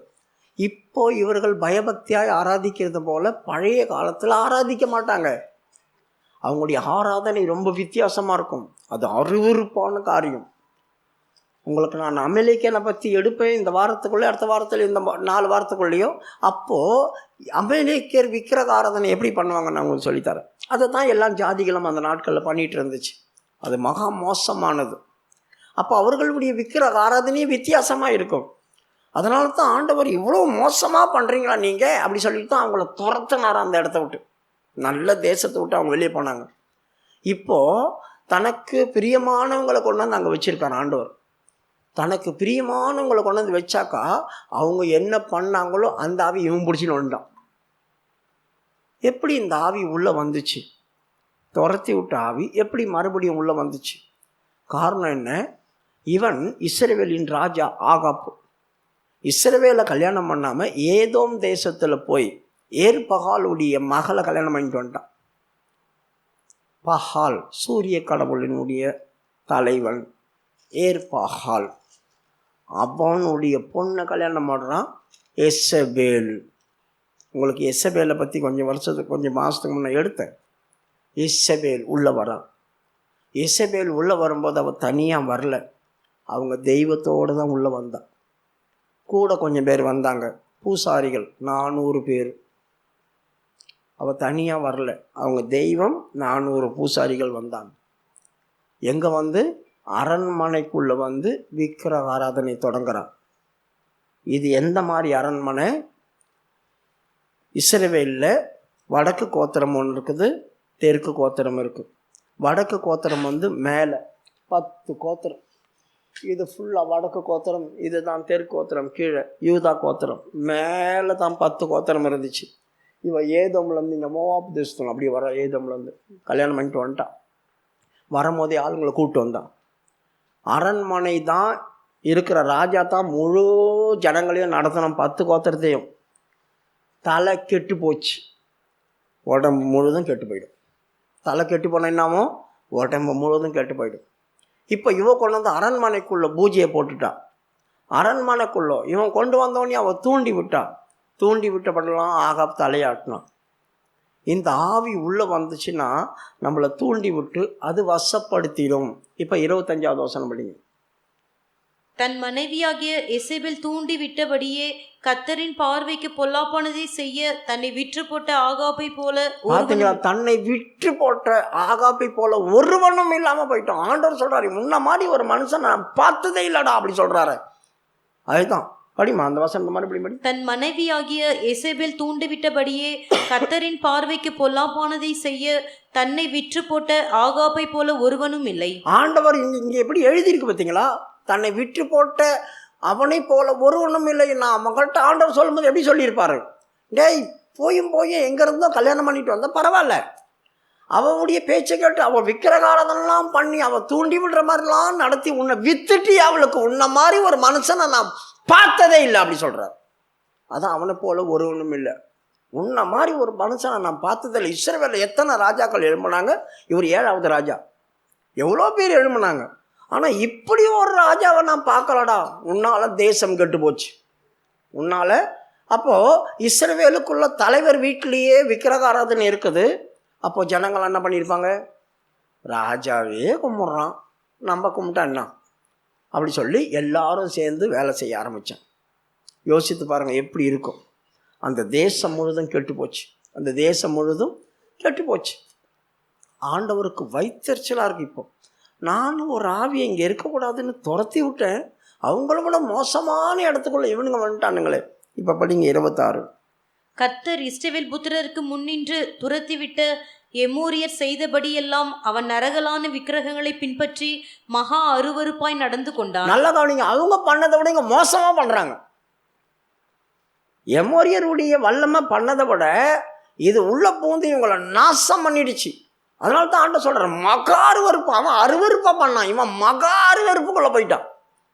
பிரியமானவர்களை, இந்த ஆவி நமக்குள்ளே பிரவேசிக்கும் போது நம்முடைய மன விருப்பத்தை இது என்ன பண்ணும்? கண்ட்ரோல் பண்ணிக்கும். அது என்ன சொல்லுதோ அதன்படி நம்ம தலையாட்டிட்டு உட்காந்துருப்போம். நம்மளை அதுக்கு வித்துருவோம். அதுக்கு நம்மளை வித்துட்டோம் அப்படின்னா என்ன ஆகும் யோசித்து பாருங்க. அது சொல்கிறதெல்லாம் செஞ்சாகணும். அது தூண்டி விட்டபடியெல்லாம் இவன் செய்தான். தன் மனைவியாகிய இசபேல் தூண்டி விட்டபடியெல்லாம் செய்தான். அவங்க சொல்கிறது தான் சரிங்க சரிங்க சரி சரி சரி சரி சரி சரி எதுக்கு பார்த்தாலும் சரி சொல்லிட்டு போயிடும். யோசித்து பாருங்கள், இவன் பயங்கரமான காரியத்தை இவன் மூலியமாக பண்ணி விட்டுட்டான். ஆகவே இந்த எமோரியருடைய ஆவி நம்மளுக்கு அந்த பாவத்தை பூர்ணப்பட வைக்கும், அக்கிரமத்தை. ரெண்டாவது, நம்மளை தூரமாக கொண்டு போய் தீட்டுப்படுத்தும், நம்மளை வசப்படுத்தி வச்சுக்கும். வசப்படுத்தி வச்ச அப்புறமா அது தூண்டி விடுறதுக்கெல்லாம் நம்ம ஆமாம் சாமி போட்டுட்டு வேண்டியதான். அதுக்கு நம்ம வித்துருவோம்.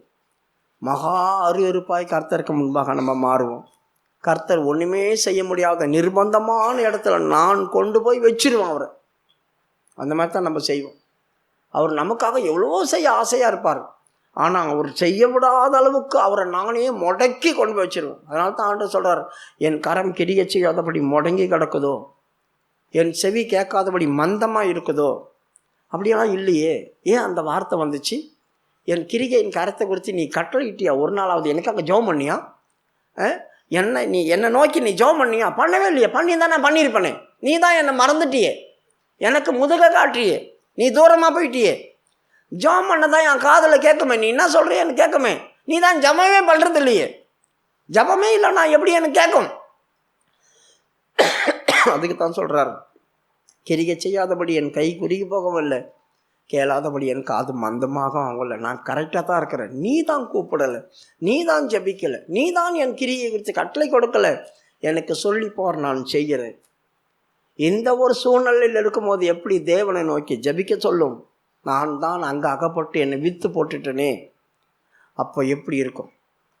அந்த அனுபவம் நமக்குள்ளே வரக்கூடாது. ரெண்டாவது, இந்த ஆவி இதெல்லாம் பண்ணிடுச்சே, நான் என்ன பண்ணுறது ஆண்டவரே, சரி விழுந்துட்டேன், நான் எப்படியாவது எழும்பி வரேன், நான் எப்படியாவது எழும்பி ஆண்டவர்கிட்ட வந்துடுறேன் அப்படி சொல்லி நம்ம நினச்சா கூட இதை தடை பண்ணணும்.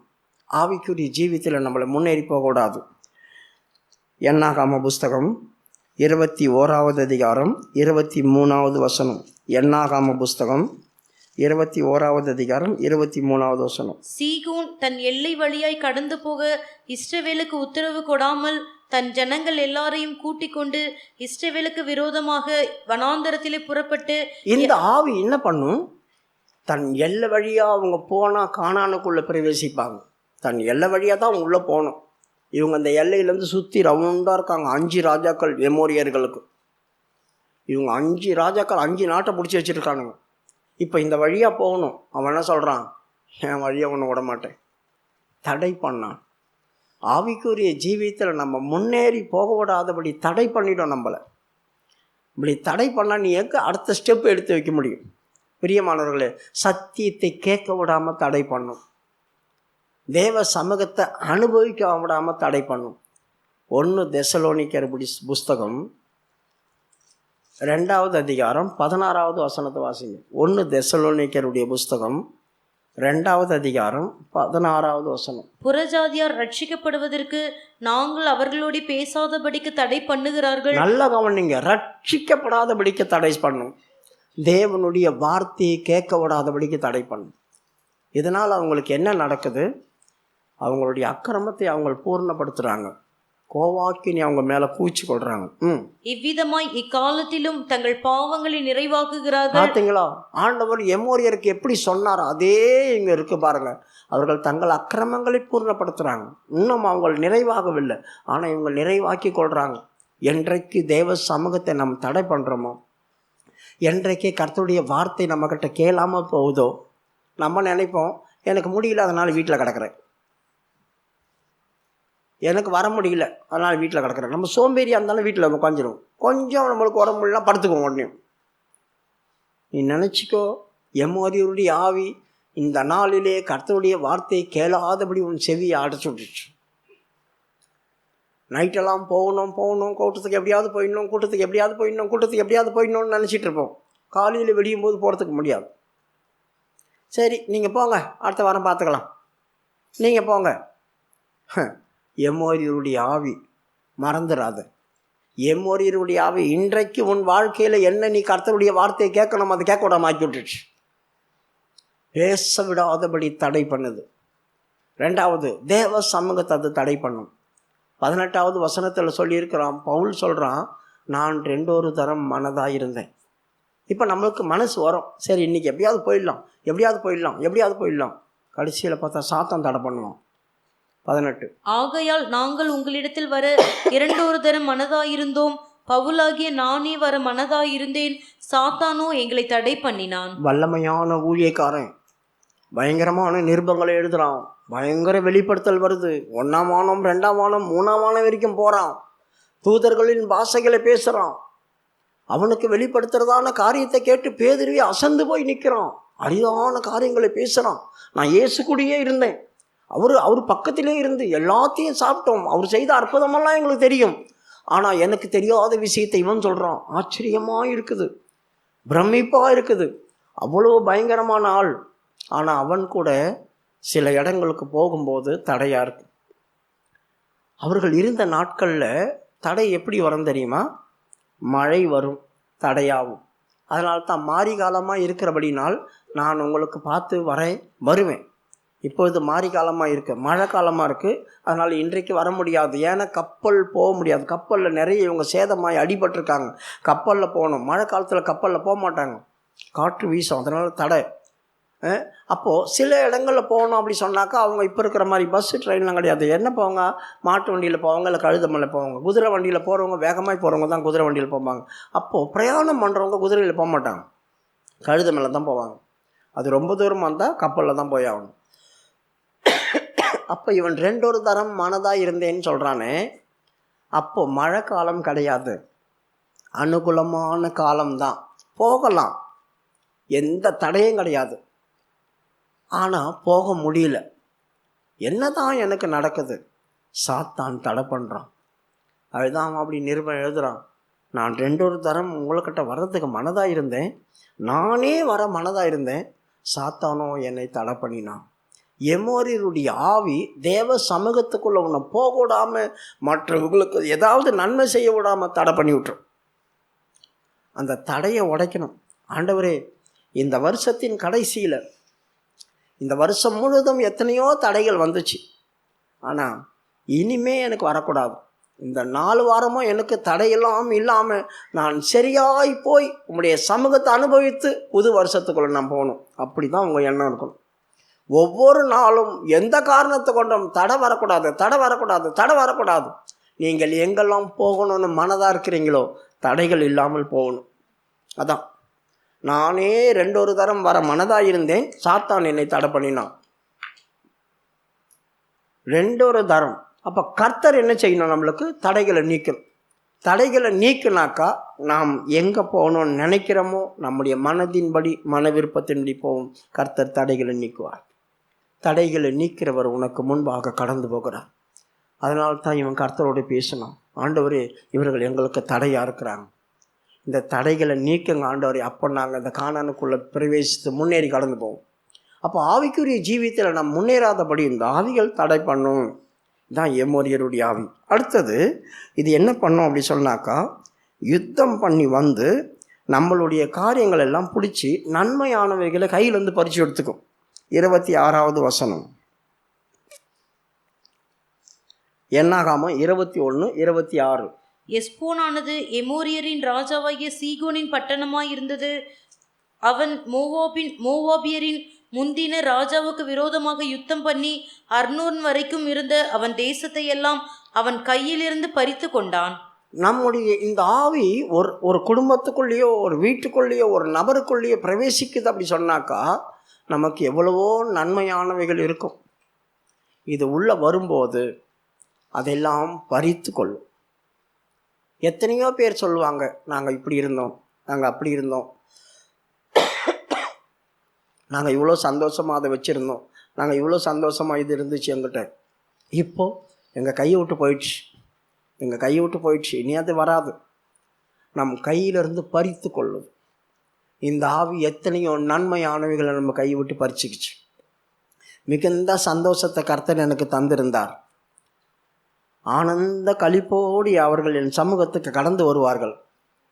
இந்த ஜனங்களை எனக்கென்று ஏற்படுத்தினேன், அவர்கள் என் துதியை சொல்லி வருவார்கள். இதெல்லாம் கர்த்தர் என்கிட்ட கொடுத்து வச்சிருது, சந்தோஷத்தை கொடுத்து வச்சுருந்தார், ஆனந்த சந்தோஷம். இப்போ நம்ம சந்தோஷமாக இருக்கிறோமா? சந்தோஷம் இருக்குது, ஆனால் ஆனந்த சந்தோஷம் கிடையாது. அதை என் கையிலேருந்து பிடுங்கி எடுத்துட்டான். தேவ சமூகத்தில் நான் துதிப்பேன் மகிழ்ச்சியோடு, ஆனால் இப்போது துதிக்கிறேன், ஆனால் மகிழ்ச்சியோடு துதிக்கலை. அந்த மகிழ்ச்சியை அவங்க என் கையிலேருந்து பறிச்சிட்டான். கர்த்தருடைய சமூகத்தில் நான் கடந்து வரேன், ஆண்டவர் சமூகத்தை சந்தோஷமாய் அனுபவித்தேன். தேவனுடைய ராஜ்யம் புசிப்பும் குடிப்பும் அல்ல, அது நீதியும் சமாதானமும் தேவனுடைய பரிசுத்த ஆவினால் உண்டாகிற சந்தோஷம். சந்தோஷத்தோடு நான் இருந்தேன். ஆனால் இப்பயும் ஆவியில் நிரம்புறேன், ஆனால் அந்த சந்தோஷத்தோடு இல்லை. ஏதோ நிரம்புறேன், ஏதோ அந்நிய பாஷை பேசுகிறேன், அது முடிஞ்சோடனே மறுபடியும் எனக்கு துக்கம் வருது. அப்போ இதெல்லாம் என் கையிலிருந்து ஆண்டவர் எனக்கு தந்த மேன்மையான அனுபவங்கள் எல்லாம் பறிஞ்சு எடுத்துட்டான், எல்லாத்தையும் பறிச்சுக்கிட்டான். இப்படி பறி போன போர் என்ன நடக்கும்? அடுத்தது சண்டை, கோபம், எரிச்சல் வரும். 28. எஸ்போனிலிருந்து அக்கினியும் சீகோனுடைய பட்டணத்திலிருந்து ஜுவாலையும் புறப்பட்டு மோவாப்புடைய ஆர் என்னும் ஊரையும் அர்னோனுடைய மேடுகளிலுள்ள ஆண்டவன்மார்களையும் பட்சித்தது. பார்த்தீங்களா? எனக்குள்ளேருந்து ஏதாவது பறி போயிடுச்சு, நான் எதையாவது எழுந்துட்டேன் அப்படி சொன்னால் என்னாகும்? எனக்கு எரிச்சல் வரும், உள்ள எரியும். எதுவுமே இல்லாமல் போச்சே, தெரிஞ்சு இழந்துட்டா பரவாயில்ல, ஏதோ நான் கொடுக்க வேண்டியது கொடுத்துட்டேன், மனசாறுதலாக இருக்கும். எதுவுமே இல்லாமல் நம்ம கையை விட்டு போச்சுன்னு வச்சுங்க, எவ்வளவு வேதனையாக இருக்கும். நமக்குள்ளே பற்றி எரியும். ரெண்டாவது, இவன் எப்படி நம்மக்கிட்ட பிடுங்குறான்? சண்டை போட்டு தான் பிடுங்குறான். 26 மறுபடியும் படிங்க. எஸ்போனானது எமோரியரின் ராஜாவாகிய சீகோனின் பட்டணமாய் இருந்தது. அவன் மோவாபியரின் முந்தின ராஜாவுக்கு விரோதமாக யுத்தம் பண்ணுறான். இந்த எமோரியருடைய ஆவி யாருக்குள்ள பிரவேசிக்குதோ காரணம் இல்லாமல் சண்டைகள் வரும்.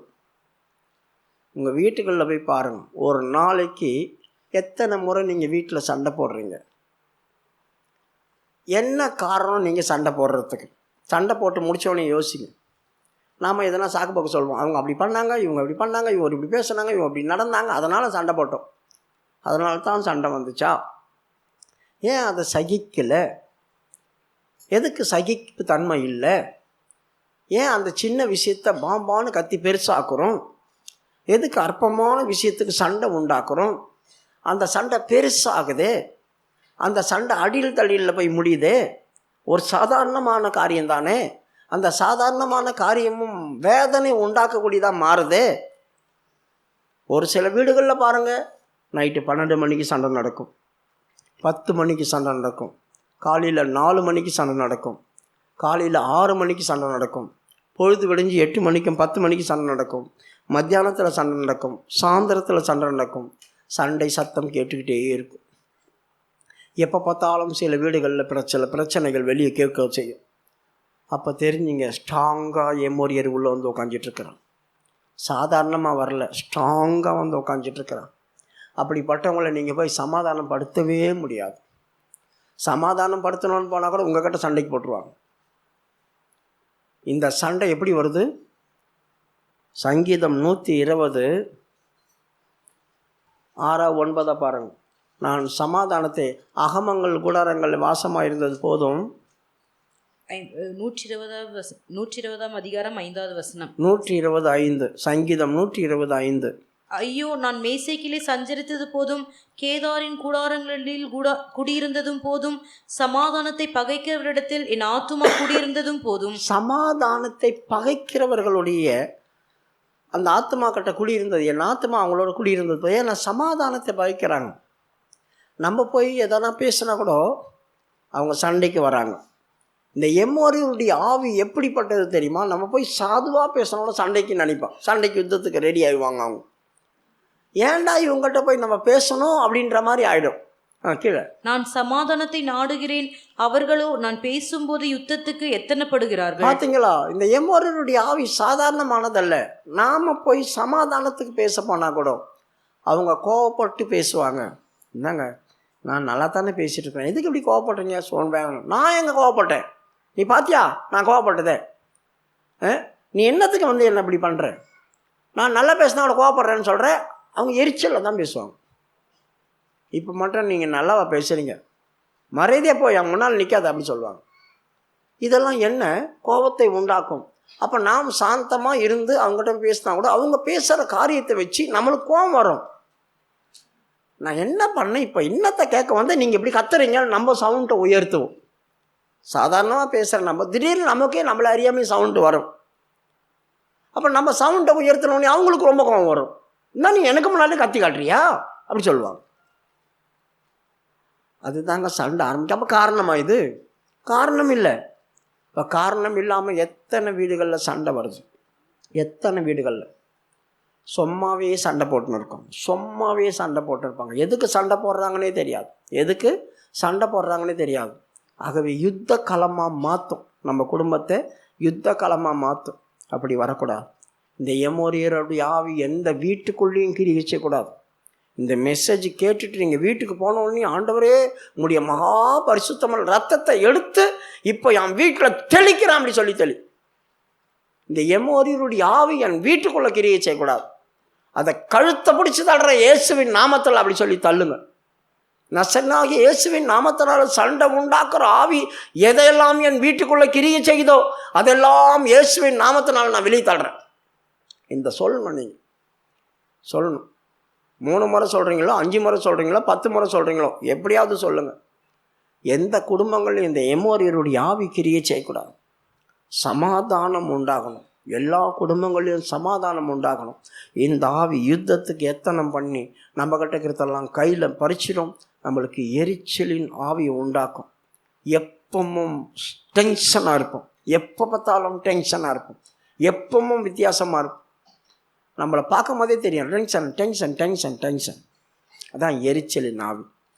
இது இல்லாமல் இது நம்மளை என்ன பண்ணும், சிறைப்படுத்தும். இந்த ஆவி நம்மளை சிறைப்படுத்தும். என்னாகாம புஸ்தகம் 21வது அதிகாரம் 29வது வசனம்.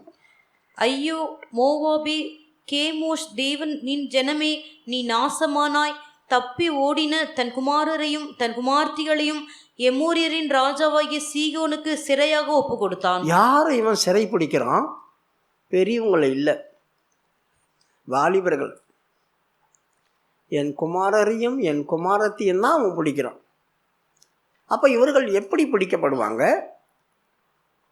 தேவ சமூகத்துக்கு வராங்க இல்லையா? தேவ சமூகத்துக்கு வந்து வேற ஒரு பிரமாணம் இவங்களோட போராடிட்டு இருக்கோம். எந்த ஒரு காரியமாக இருந்தாலும் இதுக்குள்ளே வந்த பேர் நீ வேற காரியத்தை நினைக்கக்கூடாது. ரோமருடைய புஸ்தகம் 7வது அதிகாரம் 23, 6:23 பாருங்கள். என் மனதிலே போராடுகிற வேறொரு பிரமாணத்தை போராடுகிறதை கண்கிறேன். ரோமர் 7ஆம் அதிகாரம் 23வது வசனம். 7வது அதிகாரம் 23வது வசனம். ரோமர். ஆகிலும் என் மனதின் பிரமாணத்துக்கு விரோதமாய் போராடுகிற வேறொரு பிரமாணத்தை என் அவயவங்களில் இருக்க காண்கிறேன். நல்லா கவனிங்க, இந்த வசனத்தை நீங்கள் எப்படி புரிஞ்சிக்கணுங்க எனக்கு தெரியல. ஆகிலும் என் மனதின் பிரமாணத்துக்கு விரோதமாய். அப்போ என் மனதின் பிரமாணம் அப்படின்னு சொன்ன என்ன அர்த்தம்? கர்த்தர் நம்மளுக்கு ஒரு பிரமாணம் கொடுத்துருக்காரு. அது என்ன? ஜீவ மார்க்கம். அவர் கொடுத்த பிரமாணம் என்ன? அன்பின் பிரமாணம். அந்த பிரமாணம் என்ன? என்ன நேசி. ஆண்டவர் சொல்கிறார், என்ன நேசி, என்னிடத்தில் அன்பு கூறு. அன்பு கூறுதே இல்லாமல் வேறு பிரமாணம் இல்லை. உன்னை நேசிக்கிறது போல பிறரை நேசி, முதலாவது என்னை நேசி. அப்போ நம்மளை நேசிக்கணும், ஆண்டவரை நேசிக்கணும், அதுக்கப்புறம் நம்மளை நேசிக்கிற மாதிரி பிறரை நேசிக்கணும். அப்போ பகை என்பதே இல்லை. 10 பிரமாணத்தையும் 2 ஆக்கிட்டார் ஆண்டவர். 10ஐயும் 2 ஆக்கி விட்டுட்டார். 2 பிரமாணம் ஆக்கி விட்டுட்டார். அப்போ நம்ம தவறே செய்ய மாட்டோம். இப்போது என் மனதில் இருக்கிறதான பிரமாணம் தேவனுடைய பிரமாணம். ஆனால் இது என்ன செய்யுது? நான் இங்கே வந்து உட்காந்த உடனே யாரையாவது பார்த்தா வேற சிந்தை கொண்டு வருது. தேவனிடத்தில் அன்பு கூற வேண்டிய நான், தேவனை துதிக்க வேண்டிய நான் வேற ஒரு காரியத்தை சிந்திச்சிட்டு இருக்கிறேன், வேற ஒரு காரியத்தை யோசிச்சுட்டு இருக்கிறேன். அவங்கள பார்க்குறேன், இவங்க இப்படி இருக்காங்க, அவங்க அப்படி இருக்காங்க, இவங்க இப்படி, இவங்க சரியில்லை, அவங்க சரியில்லை, அதை பண்ணுறாங்க, இதை பண்ணுறாங்க, அப்படி இருக்குது, இப்படி இருக்குது. இதையே சிந்தித்து யோசித்து யோசித்து யோசித்து தேவனை துதிக்க வேண்டிய நான் தேவனை துதிக்க மறந்துடுறேன். ஆண்டவரை ஆராதிக்க வேண்டிய நான் ஆண்டவரை ஆராதிக்காமல் போயிடுறேன். வீணான சிந்தனை என் மனதில் வந்து என்னை போராடுது.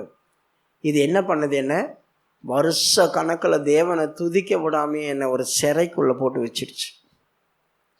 எப்பெல்லாம் நான் ஆண்டவர் சமூகத்தில் வரணும் அப்பெல்லாம் இது என்னை போராடி சிறைக்குள்ள வச்சிச்சு. படிமா இப்போ முழுசா. ஆகிலும் என் மனதின் பிரமாணத்துக்கு விரோதமாய் போராடுகிற வேறொரு பிரமாணத்தை என் அவயவங்களில் இருக்க காண்கிறேன். அது என் அவயவங்களில் உண்டாயிருக்கிற பாவ பிரமாணத்துக்கு என்னை சிறையாக்கி கொள்ளுகிறது. என் அவயவங்களில் உண்டாயிருக்கிறதான பாவ பிரமாணத்துக்கு என்னை சிறையாக்கி கொள்ளுது. யோசித்து பாருங்க.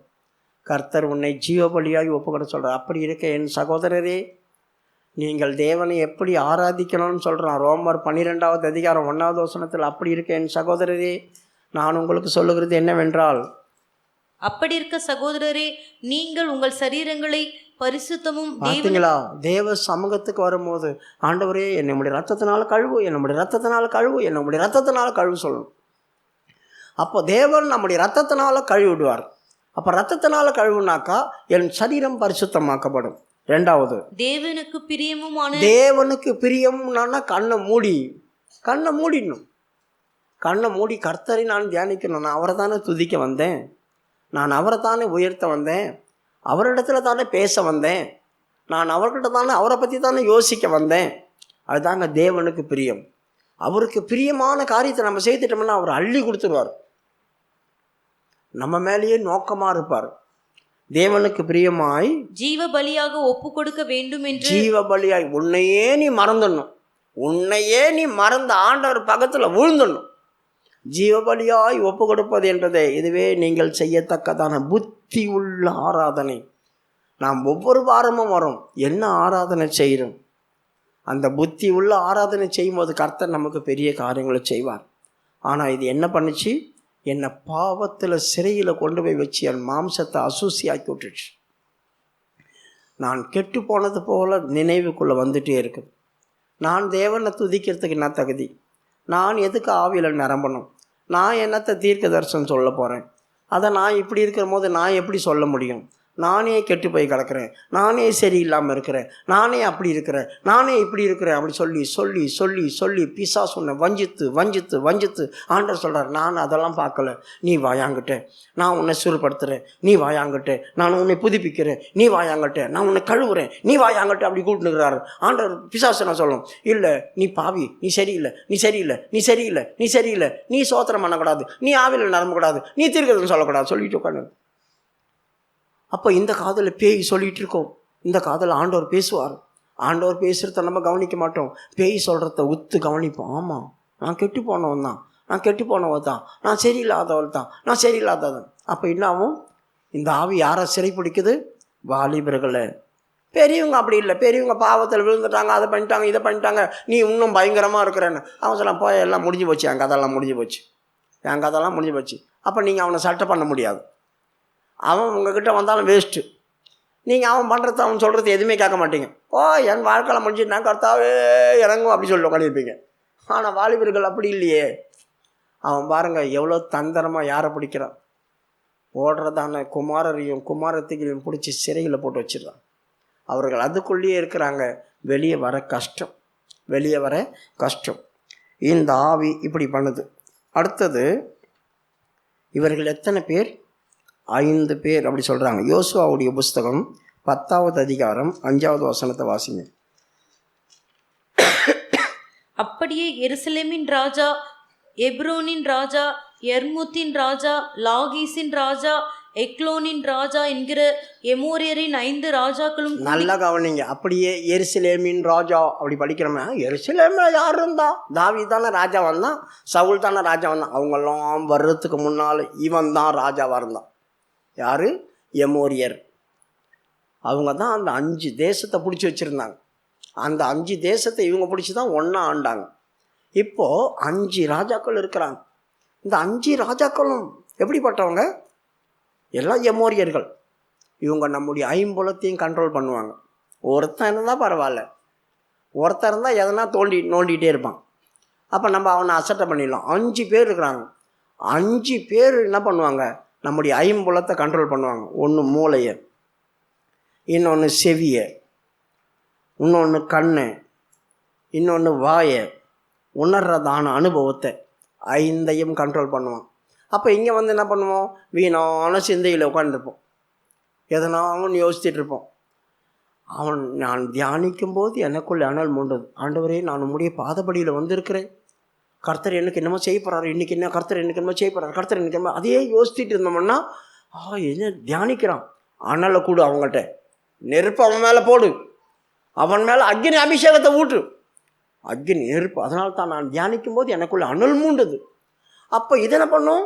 அவன் அனல் மூண்டு நெருப்பாக மாட்டிட்டு நம்மளை தான் சுட்டெரிப்பான். அவன் அனல் மூண்டு நெருப்பாக மாறிட்டா என்ன அவன் காலி பண்ணிடுவான். அதனால் அவனுக்குள்ள அனலே வரக்கூடாது, நெருப்பே வரக்கூடாது. வேறு சிந்தையை கொண்டு வந்து போடும். டப்பு டப்புன்னு மூளையில் போட்டுகிட்டே இருக்கும். நம்ம இங்கே உட்காந்து என்ன பண்ணுவோம்? கர்த்தர் நம்மளுக்குள்ள கிரியை செய்கிறதுக்கு ஆயத்தமாக இருப்பார். நம்ம பாட்டுன்னு எங்கேயோ யோசிச்சுட்டு உட்காந்துருப்போம். அவன் ஒருத்தன். 2வது கண்ணை கண்ட்ரோல் பண்ணுவான் ஒருத்தன். நீயா கண்ணை முன்னே நினச்சா கூட அப்படி பார்க்குறாங்க அப்படியா காக்கா கண்ணாட்டம், கண்ணை மூடுறதே கிடையாது. அப்போ உங்கள்கிட்ட எமோரியா வந்து உட்காந்துக்கலாம். நீயா கண்ணை முன்னா கூட கண்ணை அப்படி திறந்து விடுவோம் அப்படி சொல்லிட்டு. அப்போ எங்கள் தேவ சமூகத்தில் ஆவியில் நரம்புற இடத்துல, சோத்திரம் பண்ணுற இடத்துல, ஜெபம் பண்ணுற இடத்துல நான் எத்தனையோ வாட்டி சொல்கிறேன். பிரசங்கம் பண்ணும்போது கண்ணத்தர, பாட்டு பாடும்போது கண்ணத்தர. ஆனால் ஜெபம் பண்ணும்போதும் அபிஷேகத்துக்குள்ளே நிறையும் போதும் உன் பாழான அந்த கண்ணை மூடு. கண்ணு மனுஷனுக்கு விளக்கு. அது விளக்கு எப்போ தெரியுமா? கர்த்தரை துதிக்கும்போது அது பிரகாசமாக எரியணும். அப்போ நம்முடைய சரீரத்தில் இருக்கிற அத்தனையும் வெளிச்சமாக மாறும். அவரை துதிக்கிற நேரத்தில் கண்ணை முட்டையாக திறந்து வச்சுருந்தோம்னா கண் இருண்டு போயிடும், கடவுளை பார்க்க முடியாது. அப்போது உன் சரீரம் இருண்டு போயிடும். அதனால்தான் உன் சரீரத்தில் பாதி இருண்டு போகாதபடி உன் கண்ணை காத்துக்கொள். உன் கண் உனக்கு விளக்கு. அப்போ கண்ணு கெட்டு போகக்கூடாது, கண்ணு நம்மளுக்கு கெட்டு போகக்கூடாது, கண்ணு பாழாய் போயிடக்கூடாது. இந்த கண்ணுனால் நமக்கு நிறைய டேஞ்சர் வரும். அப்போ தேவ சமூகத்தில் வந்து கண்ணை திறந்து பார்த்துட்டு இருக்கக்கூடாது. தேவ சமூகத்தில் வந்து கண்ணை திறந்து பார்த்துருக்க, கண்களை மூடி தேவ சமூகத்தில் தங்களை ஒப்பு கொடுக்குறவங்களுக்கு வேறு எண்ணங்கள் வராதபடி கண்ட்ரோல் ஆகும். ஆண்டவர் சிங்காசனத்தில் உட்கார்றாரு. ஊசியா ராஜா மரித்த அடுத்த வருஷத்தில் சிங்காசனத்தில் ராஜா உட்கார்றாரு. யார்? தேவன் ராஜாவாக உட்கார்றாரு. மேலே சேராபீன்களும் கேருபீன்களும் பறக்கிறாங்க. அவங்களுக்கெல்லாம் 6 சேட்டைகள் இருக்குது, ரக்கைகள். இந்த ரக்கைகளை வச்சுட்டு அவங்க பறக்கிறாங்க. பறந்துட்டு 2 ரக்கையில் காலை மூடிக்கிட்டாங்க, 2 ரக்கையில் மூஞ்ச மூடிக்கிட்டாங்க, 2 ரக்கையை வச்சு பறக்கிறாங்க. எதுக்கு இப்படி பறந்துட்டு சொல்கிறாங்க? பரிசுத்தர் பரிசுத்தர் பரிசுத்தர் பரிசுத்தர் அப்படி சொல்கிறாங்க பயத்தில். அவங்க அந்த ராஜாவாக ஒரு மகிமையில் உட்காரும்போது தேவதூதர்கள் கூட பார்க்க பயப்படுறாங்க, கண்ணை மூடுறாங்க, அந்த முகத்தை மூடிக்கிட்டாங்க. பெரியமானவர்களே, அவங்க தேவனோடு 24 மணி நேரம் இருக்கிறவங்க கூட அவர் மகிமையில் உட்காரும்போது பயந்து முகத்தை மூடுறாங்க. காலை எதுக்கு மூடுறாங்க? அவரை கனம் பண்ணும். அதனால தான் முழங்கால் போடுங்க முழங்கால் போடுங்க சொல்கிறது. ஜெபம் பண்ணும்போதும் ஆவியில் நரும்போதும் முழங்கால் போடுங்க. எதுக்கு? என் ராஜாதி ராஜா எனக்கு முன்னால் வந்து உட்காருவார், மகிமையாக வருவார். நான் அவருக்கு முன்னால் அசதியாக உட்காந்துருக்கக்கூடாது, முழங்கால் படிடுவோம், போடுங்க. அதனால தான் அவங்க காலம் முன்னாங்க. 2 ரக்கையில் பறந்துட்டே பரிசுத்தர் பரிசுத்தர் பரிசுத்தர். அந்த பரிசுத்தரை துதிக்கணும்னா நான் எப்படி துதிக்கணும்னு இந்த தேவதூதர்கள் நம்மளுக்கு கற்றுத்தராங்க. அதனால தான் ஏசாயா சொல்கிறான், ஐயோ நான் என் ராஜாவை பார்த்துட்டேன், நான் அதமானேன், நான் அசுத்த உதடுகள் உள்ளவன், என் கண்கள் என் தேவனை கண்டதே அப்படி சொல்லி அலர்னான். ஒரு தேவதூதன் போய் ஒரு பலிபீடத்தில் இருக்கிற நெருப்பை கொண்டு வந்து அவன் உதட்டில் வச்சான். இதோ உன்னை பரிசுத்தமாக்குறார் கர்த்தர். பாருங்கள், யோசித்து பாருங்கள். தேவதூதர்கள்லாம் இப்படி துதிக்கிறாங்க. நான் பாவி, கண்ணை திறந்து பார்த்துட்டேனே, அவரே கண்ணை திறந்து பார்த்துட்டேனே. நான் அவரை துதிக்க வேண்டிய ஆள். இந்த அசுத்த உதட வச்சுட்டு அவரை துதிக்க மறந்துட்டேனே, நான் செத்து தானே போகணும் அப்படி சொல்கிறான். இல்லை இல்லை, உன்னை புதுப்பிச்சு விட்றாரு. இனிமேல் அப்படி செய்யாத. அதனால தான் நான் நெருப்பை கொண்டு வந்து வாயில் வச்சு இனி பரிசுத்தமாக்கப்படும். இனிமேல் அவன் கண்ணை திறப்பானா? இனிமேல் அவன் தேவ சமூகத்தில் வந்து அமைதியாக இருப்பானா? யோசித்து பாருங்கள். உங்கள் பக்கத்தில் யாராவது கண்ணை திறந்து அமைதியாக இருக்கணும்னா எமோரியருடைய ஆவி அவங்க கிட்ட வந்து உட்காந்துடுச்சு. டைட்டாக இருப்பாங்க அவங்க. அதுக்கப்புறம் அந்த வாய், ஐம்பலத்தையும் கண்ட்ரோல் பண்ண வாய், எல்லாரும் சோத்திரம் பண்ணால் கூட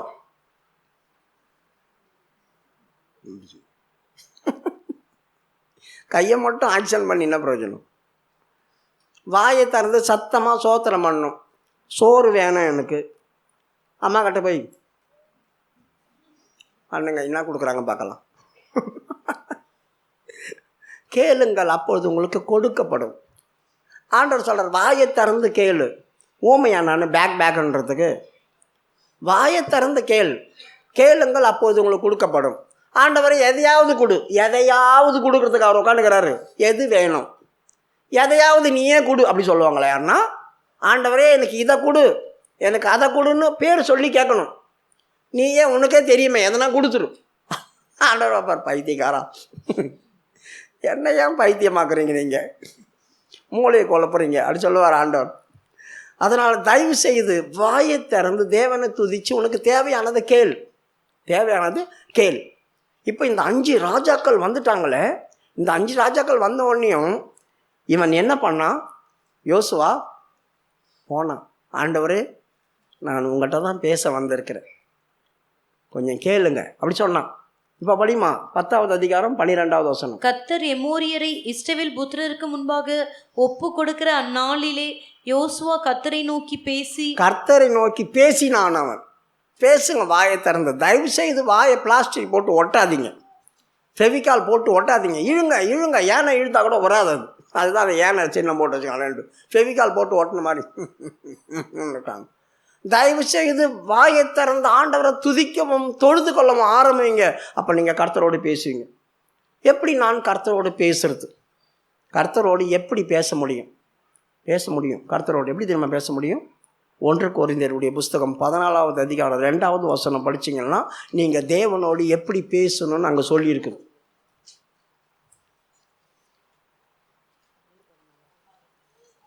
பதினாலாவது அதிகாரம் 2வது வசனம் 1 கொரிந்தியர்.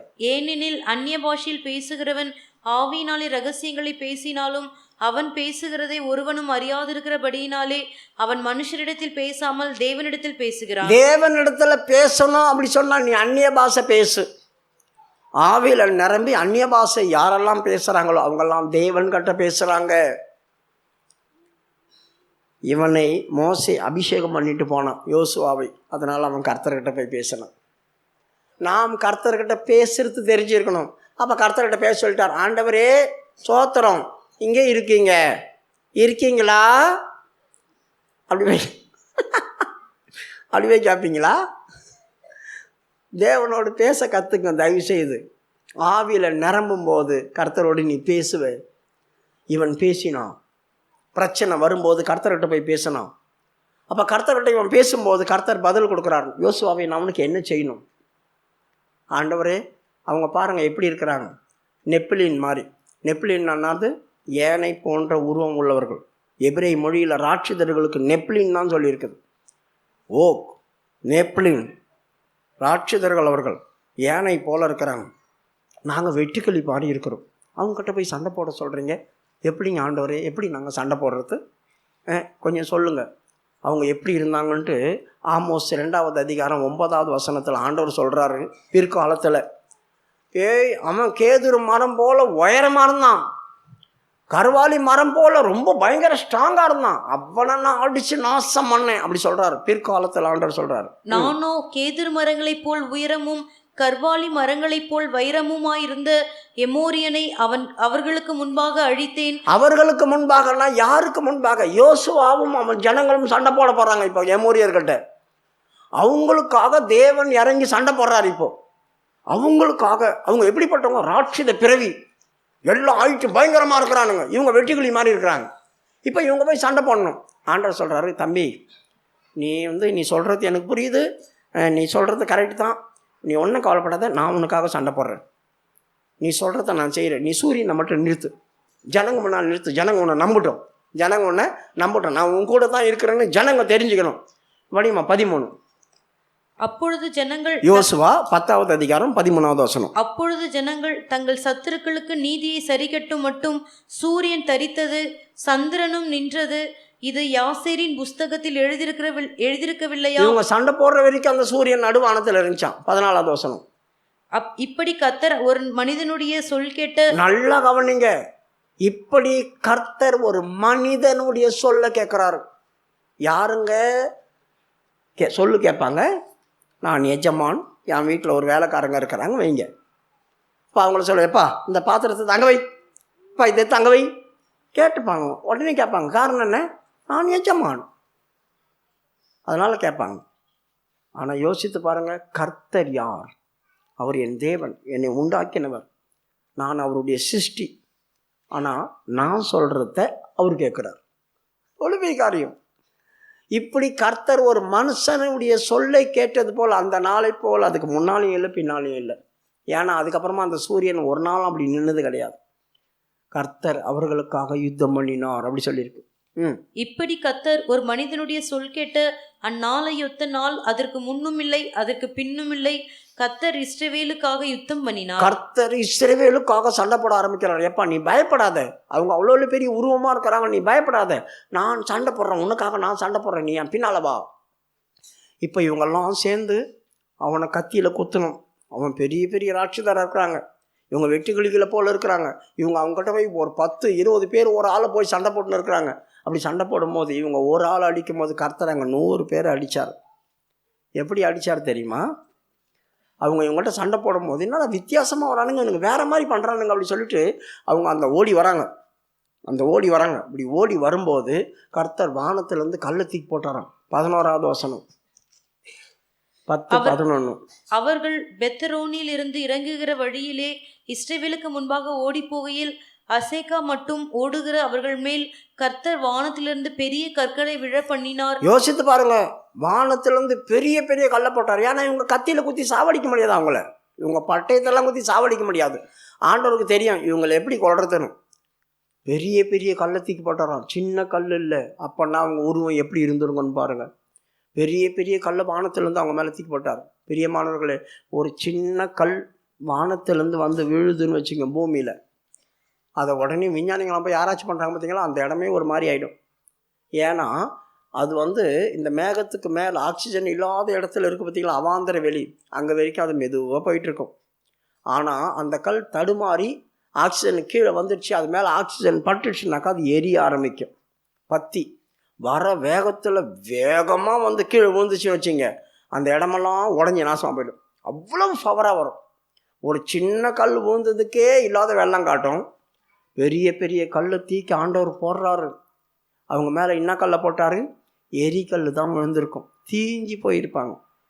ஆண்டவர் அவங்க மேலே கல் போட்டாராம். 11வது வசனம். அவர்கள் பெத்தரோனில் இருந்து இறங்குகிற வழியிலே இஸ்ரவேலுக்கு முன்பாக ஓடி போகையில் அசேக்கா மட்டும் ஓடுகிற அவர்கள் மேல் கர்த்தர் வானத்திலிருந்து பெரிய கற்களை விழ பண்ணினார். அவர்கள் செத்தார்கள். பாருங்க, அவர்கள் செத்தார்கள். இஸ்ரவேல் கொன்னதை விட இஸ்ரவேல் புத்திரர் பட்டயத்தால் கொன்றவர்களை பார்க்கிலும் கல் மழையினால் செத்தவர்கள் அதிகமாக இருந்தார்கள். இவங்க ஒரு 4 பேர் சாவடிக்கிறதுக்குள்ள அவங்க போட்டு ஆண்டவர் வெள்ளாசி கட்டுறாங்க. எல்லாரையும் அடித்து நாசம் பண்ணுறாரு. கள்ளத்துக்கு மேலே போடுறாரு. டமால் டமால் டமால் டமால்னு செத்து போயிட்டாங்க. யோசித்து பாருங்கள் எப்படிப்பட்ட யுத்தம் நடந்திருக்கும். இவங்களுக்காக தேவனே யுத்தம் பண்ணினார். பிரியமானவர்களே, இந்த வருஷத்தின் கடைசியில் நீங்கள் ஆண்டவரே இந்த எம்மோரியனுடைய ஆவி எங்களை பயமுறுத்துது, எங்களை முன்னேறி போக விட மாட்டேங்குது, எங்களை நாசம் பண்ண பார்க்குது, எங்களை நிர்மூலமாக்க பார்க்குது, எங்களை சிறையில் கொண்டு போய் வைக்குது, எங்களை மயக்குது, எங்களை தீட்டுப்படுத்துது, உங்கள்கிட்ட தூரமாக கொண்டு போகுது, இதை காலி பண்ணுங்களேன், இதை அழித்து நாசம் பண்ணுங்களேன், நீங்கள் கடவுள்கிட்ட போய் பேசிப்பார், உனக்காக கடவுள் இறங்கி சண்டை போடுவார். இப்படி சண்டை போட்டதுனால இவங்க திரும்பி வராங்க. வெற்றி பெற்றுட்டு திரும்பி வரும்போது இந்த 5 ராஜாக்கள் ஓடினாங்களே, அவங்க ஒரு கெபிக்குள்ளே போய் புழுந்துக்கிட்டாங்க. பெரிய கல்லை போட்டு மூடிட்டாங்க வெளியே வராத அளவுக்கு. இப்போ இவங்க திரும்பி வராங்க யோசுவாக்கிட்ட. அந்த சுற்றி இருக்கிற ஊர் ஜனங்கள்லாம் பெரிய பெரிய ஆட்களாக இருந்தால் கூட இவங்கள பார்த்து பேச பயந்தாங்க. ஐயோ, இவங்களுக்காக கடவுளே இறங்கி சண்டை போட்டார். அவங்க எவ்வளோ பெரிய ஆளுங்க. அதில் தான் பிரபலமான ராஜாவாகி ஓகை அழித்தவரை துதியுங்கள், கர்த்தர் அவர் அழிச்சிட்டார் பார் இந்த ஜனங்களுக்காக. அந்த ஜனங்கள் வாய் மூடிட்டாங்களாம், எதுவுமே பேசலையா. 10வது அதிகாரம். ஜனங்கள் எல்லாரும் யோசுவாவிடத்தில் திரும்பி வரும்போது ஒருவனும் இஸ்ரவேலுக்கு விரோதமாய் வாய் அசைக்கவில்லை. 21வது வசனம். ஜனங்கள் எல்லாரும் சுகமாய் மக்கேதாவில் இருக்கிற பாளையத்திலே யோசுவாவின் இடத்திற்கு திரும்பி வந்தார்கள். இஸ்ரவேல் புத்திரருக்கு விரோதமாக ஒருவனும் தன் நாவை அசைக்கவில்லை. ஒருவனும் பேசலாமா. இவங்க கடவுள் பயங்கரமான கடவுள், இவங்க கடவுள் மாதிரி உலகத்தில் யாருக்குமே இல்லை. அந்த மாதிரி இவங்க சண்டை போட்டு ஜெயிச்சுட்டு வந்தாங்க. யாரை ஜெயிக்க முடியாத அவங்களும் ஜெயிச்சுட்டு வராங்க. பிரியமானவர்களே, நீங்கள் எதிர்பார்க்காத காரியத்தை கர்த்தர் உங்களுக்கு செய்து முடிப்பார். இதெல்லாம் முடியாதுன்னு நீங்கள் நினைப்பீங்க, கர்த்தர் அதை முடிய வச்சு காட்டுவார். இப்போ இவங்களுக்கு இருந்தாலும் பயம் இருக்கும் இல்லையா. இப்போ என்ன பண்ணான், அந்த கெபியிலேருந்து 5 பேரையும் வெளியே கூப்பிட்டு வந்தான் யோசுவா. இவங்ககிட்ட பராக்கிரமசாலிகள் தான் இருக்கிறாங்க, ஆனாலும் உள்ள பயம் இருக்கும் இல்லையா. எப்பா இங்கே வா, உனக்கு இன்னும் கொஞ்சம் தடுமாற்றம் இருக்குதுங்க, இங்கே வா, கிட்ட வா. கிட்ட வந்து இந்த 5 பேரையும் முட்டிக்கால் போடு. முட்டிக்கால் போட்டுட்டாங்க. ஏய், உன் காலத்துக்கு அவன் தோளில் வைடா அப்படி சொன்னாங்க. எல்லாரும் காலத்துக்கு அவன் தோளில் வைக்கிறான். அவன் சொல்கிறான், இது மேல் கொண்டு இதே மாதிரி சண்டை நீ போட்டு கர்த்தரோடு பேசிட்டு நீ போய் சண்டை போட்டினா கர்த்தர் உங்களுக்கு இப்படியே செய்வார் அப்படி சொல்லலாம். 24வது வசனம். அவர்களை யோசுவாவின் இடத்திற்கு கொண்டு வந்தபோது யோசுவா இஸ்ரவேல் மனுஷரை எல்லாம் அழைப்பித்து தன்னோட கூட வந்த யுத்த மனுஷரின் அதிபதிகளை நோக்கி, நீங்கள் கிட்ட வந்து உங்கள் கால்களை இந்த ராஜாக்களுடைய கழுத்துகளின் மேல் வையுங்கள் என்றான். அவர்கள் கிட்ட வந்து தங்கள் கால்களை அவர்கள் கழுத்துகளின் மேல் வைத்தார்கள். அப்பொழுது யோசுவா அவர்களை நோக்கி, நீங்கள் பயப்படாமலும் கலங்காமலும் பலத்து திடன் மனதாயிருங்கள்.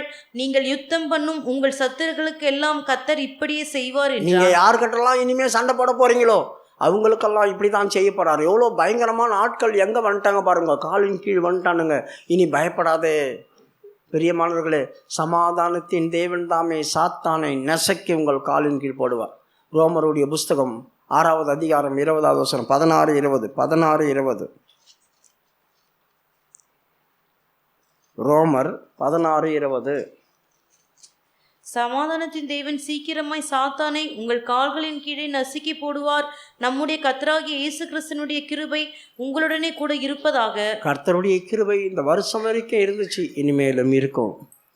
அவர் சமாதானத்தின் தேவன். யாரெல்லாம் உனக்கு விரோதமாக எழும்புகிறாங்களோ அவங்கெல்லாம் உன் காலின் கீழ் வருவாங்க. இந்த வருஷத்தின் கடைசியில் கர்த்தாவை எந்தெந்த வல்லமையெல்லாம் என்னை நாசப்படுத்த பார்த்துச்சோ, எந்தெந்த வல்லமையெல்லாம் என்னை அழிக்க பார்த்துச்சோ, எந்தெந்த வல்லமையெல்லாம் என்னை சிறைப்பிடிக்க பார்த்துச்சோ, அந்த வல்லமையெல்லாம் என் காலின் கீழ் கொண்டு வந்து போடும். அந்த வல்லமையெல்லாம் என் காலின் கீழ் வரப்போகுது அப்படி நீ விசுவாசித்தீனா கர்த்தர் கொண்டு வந்துடுவார். கண்களை மூடுவோம்.